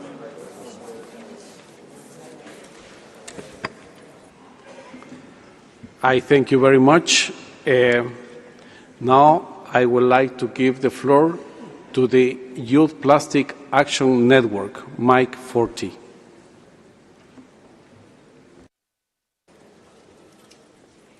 Thank you, Chair.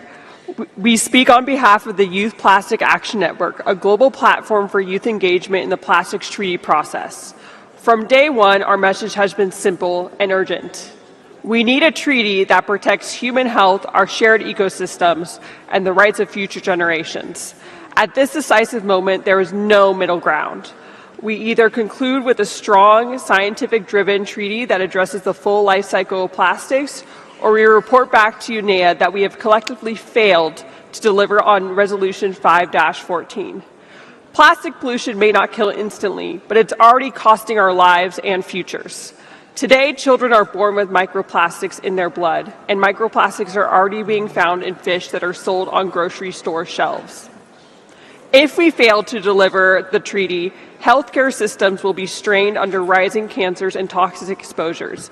Billions will be spent managing pollution instead of preventing it, and oceans could hold more plastic than fish, collapsing coastal economies and food securities. Entire industries risk becoming stranded as we delay the transition to a clean industry. Plastic pollution does not respect borders or generations. A weak treaty will not protect any country from the social, economic, and environmental consequences that are to follow. Many of you will not see that world, but we, the children and youth of today, your children and your grandchildren will. We will inherit governments that failed to act when they could, societies burdened by pollution and debt, and planetary resources pushed beyond repair.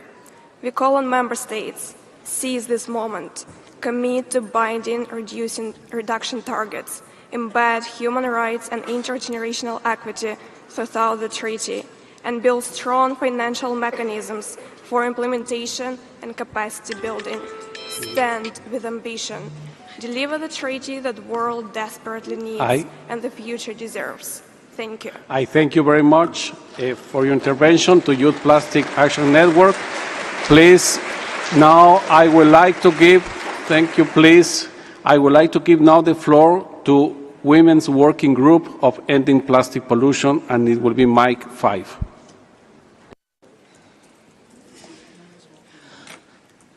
Honorable Chair, distinguished delegates, colleagues and friends. I'm Rabeb Alwi from Tunisia, and I will be speaking on behalf of the Women Working Group on Ending Plastic Pollution. We gather here in Geneva today with a shared mission to end plastic pollution, but we must be honest that this is not an environmental crisis, it's a human health emergency, and it is a justice issue. Scientific studies now confirm that microplastics have been found in human placentas on both the maternal and the fetal sites. They have also been detected in newborns' forced vomit. Exposure begins before birth, and its consequences may last a lifetime. This is not an abstract. This is personal. This is generational. Women and girls are disproportionately affected by plastic pollution through caregiving roles, informal labor, and daily use of products containing toxic additives. Endocrine disrupting chemicals in plastics are damaging reproductive health, increasing infertility, and other endocrine diseases, as well as contributing to children being born with disabilities. These are lived realities. And yet, in the current non-paper, gender equality and women's rights are barely mentioned. We must ask, how can we build a treaty that protects people if it doesn't name those most affected? We urge this Assembly to take bold, binding action and to call for a human rights-based approach to the treaty, limit on plastic production, and a ban on chemicals and polymers of concern. Restriction on internationally added microplastic, including in cosmetics and cleaning supplies, a global harmonized system of chemicals transparency and traceability, design criteria that eliminate harmful substances, a dedicated financial mechanism to support global science. I thank you very much for your intervention, for your statement. Dear colleagues, now I would like to give the floor to the International Indigenous Peoples Forum on Plastic Pollution, and it is mic 55. Thank you, Mr. Chair. My name is Abraham Francis of the Ganyankahaga, and I speak on behalf of the International Indigenous Peoples Forum on Plastics, the representative voice of Indigenous peoples within these negotiations. We are disappointed in the absence of meaningful references to and affirmation of the rights of Indigenous peoples within the Chair's text, and propose immediate action to address this critical oversight. We call on states to affirm and actively promote Indigenous peoples' rights, including our right to self-determination, ensuring the full, effective, equitable, and direct participation of Indigenous peoples in decision-making and implementation of the treaty, as collective rights holders, not to be conflated with other stakeholders as affirmed within the UN Declaration on the Rights of Indigenous Peoples. Strong measures across the full life cycle, including phasing down fossil fuel extraction and production of plastics and chemicals. Center human health, planet health, and justice for all harmed communities across the plastic life cycle, including just transition and development and implementation of the National Action Plan. Establish financial mechanisms to ensure justice and enable just and equitable transition. Establish an independent expert advisory body to inform treaty implementation that ensures the equitable and ethical participation of Indigenous peoples and knowledge holders. For millennia, Indigenous people have lived our lives in balance with the natural world, establishing and practicing non-toxic, truly circular, and life-giving systems. Our ancestral wisdom and knowledge systems offer vital solutions to the plastics crisis, including other environmental crises, addressing its entire life cycle from extraction to disposal. Thank you. And I thank you very much. Now I would like to give the floor to the to the Scientist Coalition for an Effective Plastic Treaty, mic 58.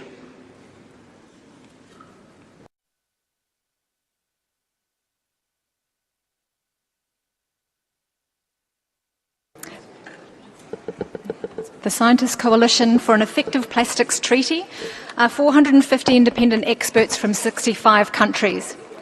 58 of us are here. because we're concerned that the misrepresentation of the science of plastic pollution by some will result in a treaty that is unable to protect our planet and future generations from plastic pollution. So today we reiterate where the scientific evidence stands.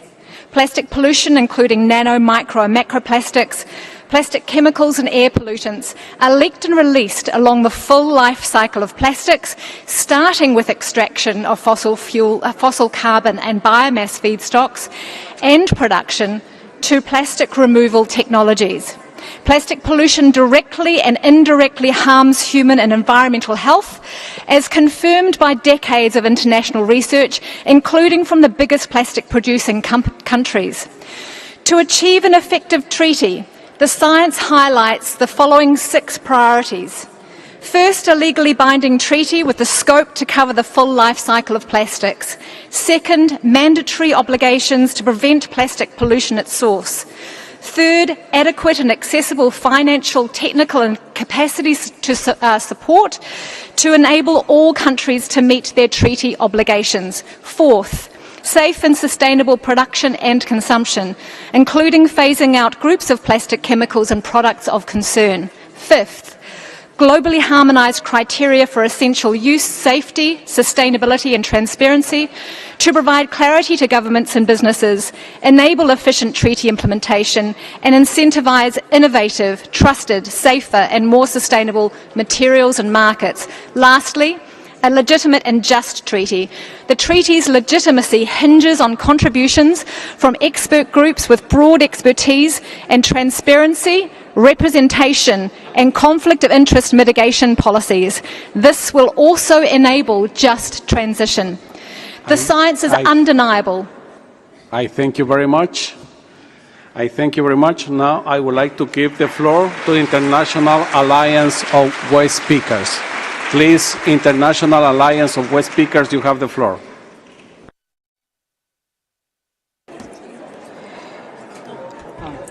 No. Somos nosotros, no.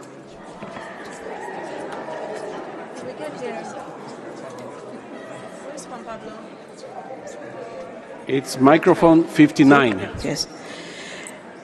Buenas tardes. Good afternoon. I'm one of the over 40 million waste pickers around the world. The number continues to increase because there is unstoppable increase in plastic waste. The International Alliance of Waste Pickers thanks member states' will to pursue negotiations this week on a plastics treaty. We need it more than ever. We're pleased to see the Chair's proposed text from last December as a basis for negotiations. Nevertheless, we have deep concerns in the current text which we hope to see resolved this week. Our Article 10 on a just transition has been proposed as a voluntary provision in the latest version, despite the overwhelming support of member states to make it obligatory. Just transition should be compulsory. Otherwise, it will not be implemented. Furthermore, we cannot achieve a just transition without effective funding mechanisms. We need an independent structure from the current global environmental facility. We need private sector contributions based on the polluter pays principle. This is in line with the Cali Global Fund model. We need a simplified direct mechanism which is transparent and ensures good governance and accountability. A significant proportion should be allocated to needs identified by waste pickers, cooperatives and other groups. They should not be seen merely as beneficiaries but as agents for change. If you don't have a just transition, then you will just have waste. The speaker is interrupted by the chair. Su declaración. Y ahora, now I would like to give the floor to the International Engineering Association, and that will be microphone 21.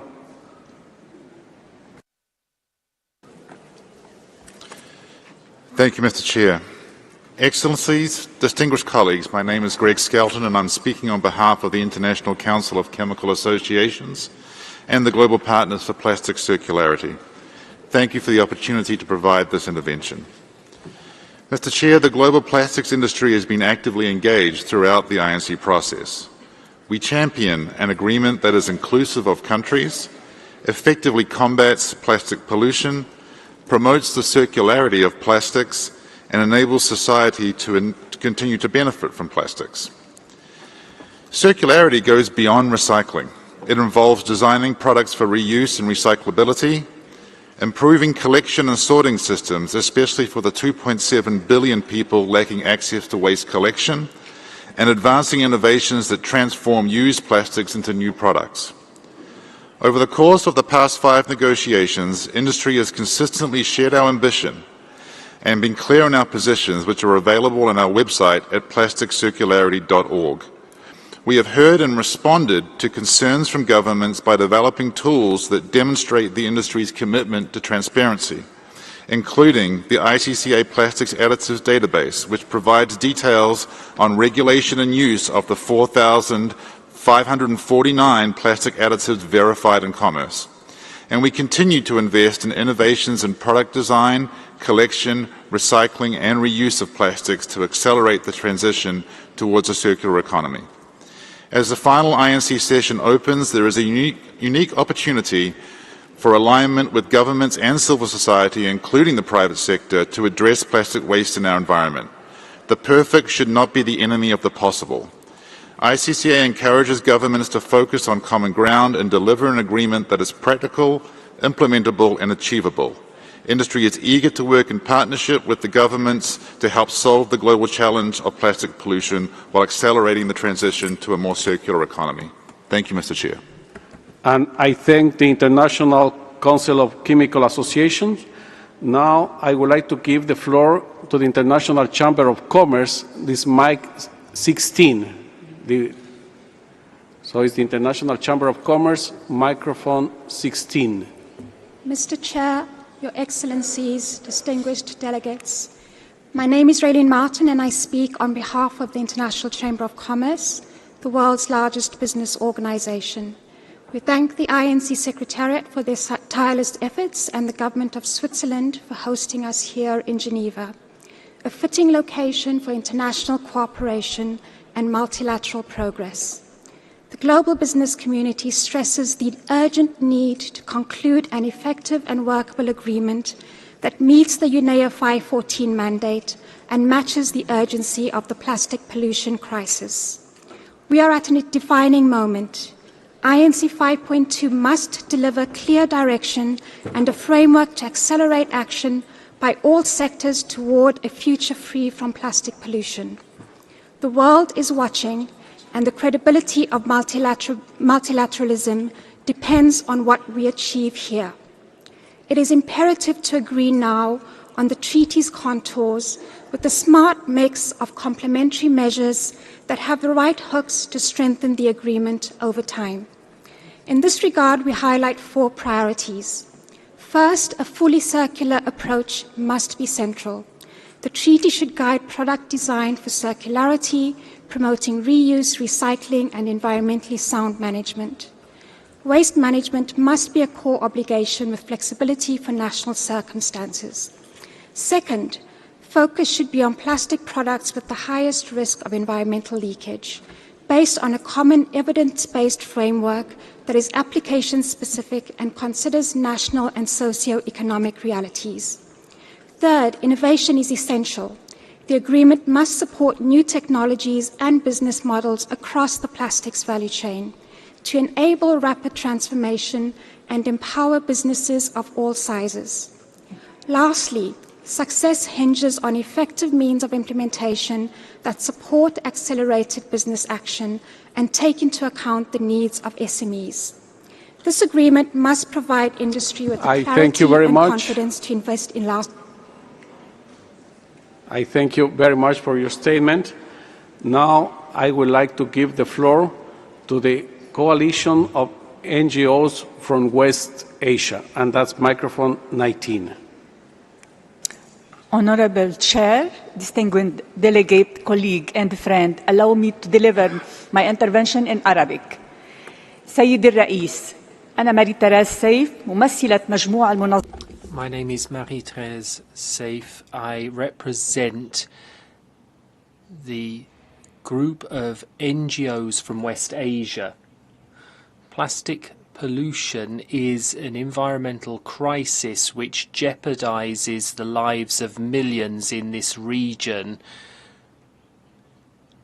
Plastic which is not managed or recycled causes a number of ills. We cannot wait to deal with plastic pollution. We cannot hold off negotiations. We call on nations to defend their peoples. We hope that negotiations will reach a successful conclusion here. Our group stands ready to support delegations and the future treaty. We call on everyone to respect their commitments. This must not be just a symbolic treaty. It must be fully implementable and ensure justice, solidarity and cooperation between peoples. We cannot wait any longer. Think about current and future generations. Think about the right to live in a clean, healthy and sustainable environment. You cannot procrastinate. We need a treaty here and now. Thank you. And I thank you very much for your statement. Now I would like to give the floor to the International Engineering Associations, and will be microphone 21. Thank you, Mr. Chair. Thank you, Secretariat, and thank you to the Government of Switzerland. My name is Conor Carlin, and I'm here representing the Society of Plastics Engineers, a global volunteer organisation with 65,000 stakeholders around the world. We stand at the intersection of science, research, industry and society, committed to advancing polymer innovation while promoting responsible management of plastics resources. Plastics have transformed the modern world by delivering lightweight, durable and cost-effective solutions in medicine, food preservation, renewable energy, clean water, mobility and countless other fields. These materials have been integral in reducing emissions, increasing energy efficiency and improving the quality of life. We are equally aware, however, that the growing volume of plastic waste, mismanaged and polluting the environment, presents urgent challenges that must be addressed with integrity and urgency. As engineers, innovators and problem solvers, we are uniquely positioned to develop the next generation of materials and technologies that enable greater recyclability, biodegradability and resource efficiency. We believe that innovation must go hand in hand with responsibility. Our work is guided by a vision of circularity, where plastic products are designed with their full life cycle in mind, supported by robust collection, sorting and recycling infrastructure. We support scalable solutions from advanced mechanical and chemical recycling to closed-loop systems and data-driven waste traceability. We also recognise that no one single actor can solve this challenge alone. Collaboration across industries, governments, academia and civil society is essential, and we actively promote open dialogue, knowledge sharing and capacity building to ensure that all regions can benefit from equitable access to technology and sustainable solutions. The Society of Plastics Engineers reaffirms its commitment to being part of the solution, championing science-based policies, fostering innovation with purpose, and accelerating progress toward a future where plastics are used wisely, recovered efficiently, and managed sustainably. Materials and plastics are not the enemy. Misuse and mismanagement are. Let us engineer a better path forward. Thank you. And I thank you very much.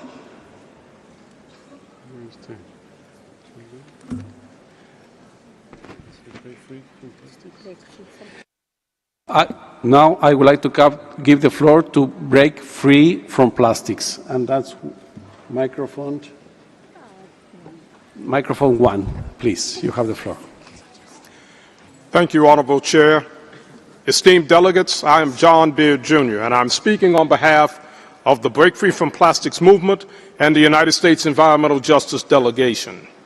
I come to you from the belly of the beast in Port Arthur, Texas, a cancer cluster, thanks to the petrochemical industry.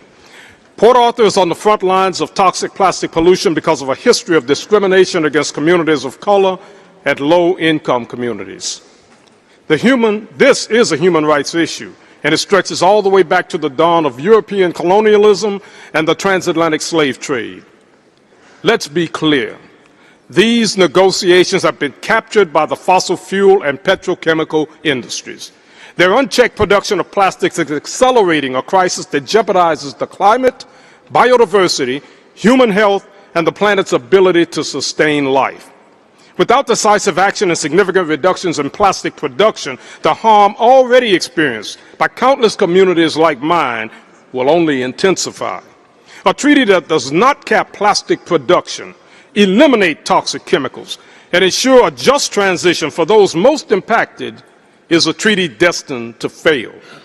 We must confront the ongoing environmental racism experienced in communities like mine and stop the scourge of waste colonialism in the global South.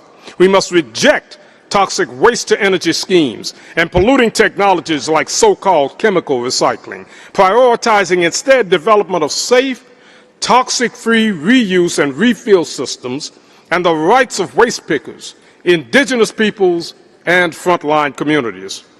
While we should be guided by consensus, when consensus cannot be reached, countries must have the ability to vote on substantive issues, ensuring that deadlocks do not continue to derail progress. While my community is on the front lines of environmental injustice and toxic pollution, micro and nanoplastics poison people no matter how far from the lines you may live. I thank you very much for your statement. Thank you. Please, dear colleagues. Thank you, please. Thank you very much for sharing these interventions. And now I would like to invite the Secretariat to provide information on the timing and location of the meetings of the contact groups that we will start this afternoon at 3 p.m. Please, Secretariat, you have the floor. Thank you, Chair. So just to confirm the new schedule for today, CG Contact Group 1 will meet from 3 to 6 p.m. in room 19. Contact Group 4 will meet from 3 to 6 p.m. in room 18. Contact Group 2 will meet from 7:30 p.m. onwards in room 18. And Contact Group 3 from 7:30 p.m. onwards in room 19. Thank you. I thank you very much, the Secretariat, and we will be meeting, as I announced before, working with the Secretariat and the Bureau on the scheduling for today and the next days. And distinguished delegates, this brings us to the conclusion of our meeting today. We have a lot of work ahead of us over these 10 days. Thank you, distinguished delegates, for being conscious of the time as we embark on completing the work of the INC at this resume session. Let's treat each other with sorry, please, dear colleagues. Oh, I see Ghana asking the floor. Please, Ghana, you have the floor. Thank please, you, Chair. Could you please take a seat? We haven't finished the session yet. Please. Thank you. Ghana, you have the floor. Thank you, Chair. We kindly request that the information is repeated. Thank you.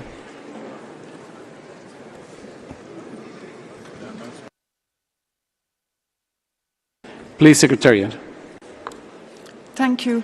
Just to note, this information will also be reflected on the website as well as on the mobile app. So I'll repeat more slowly.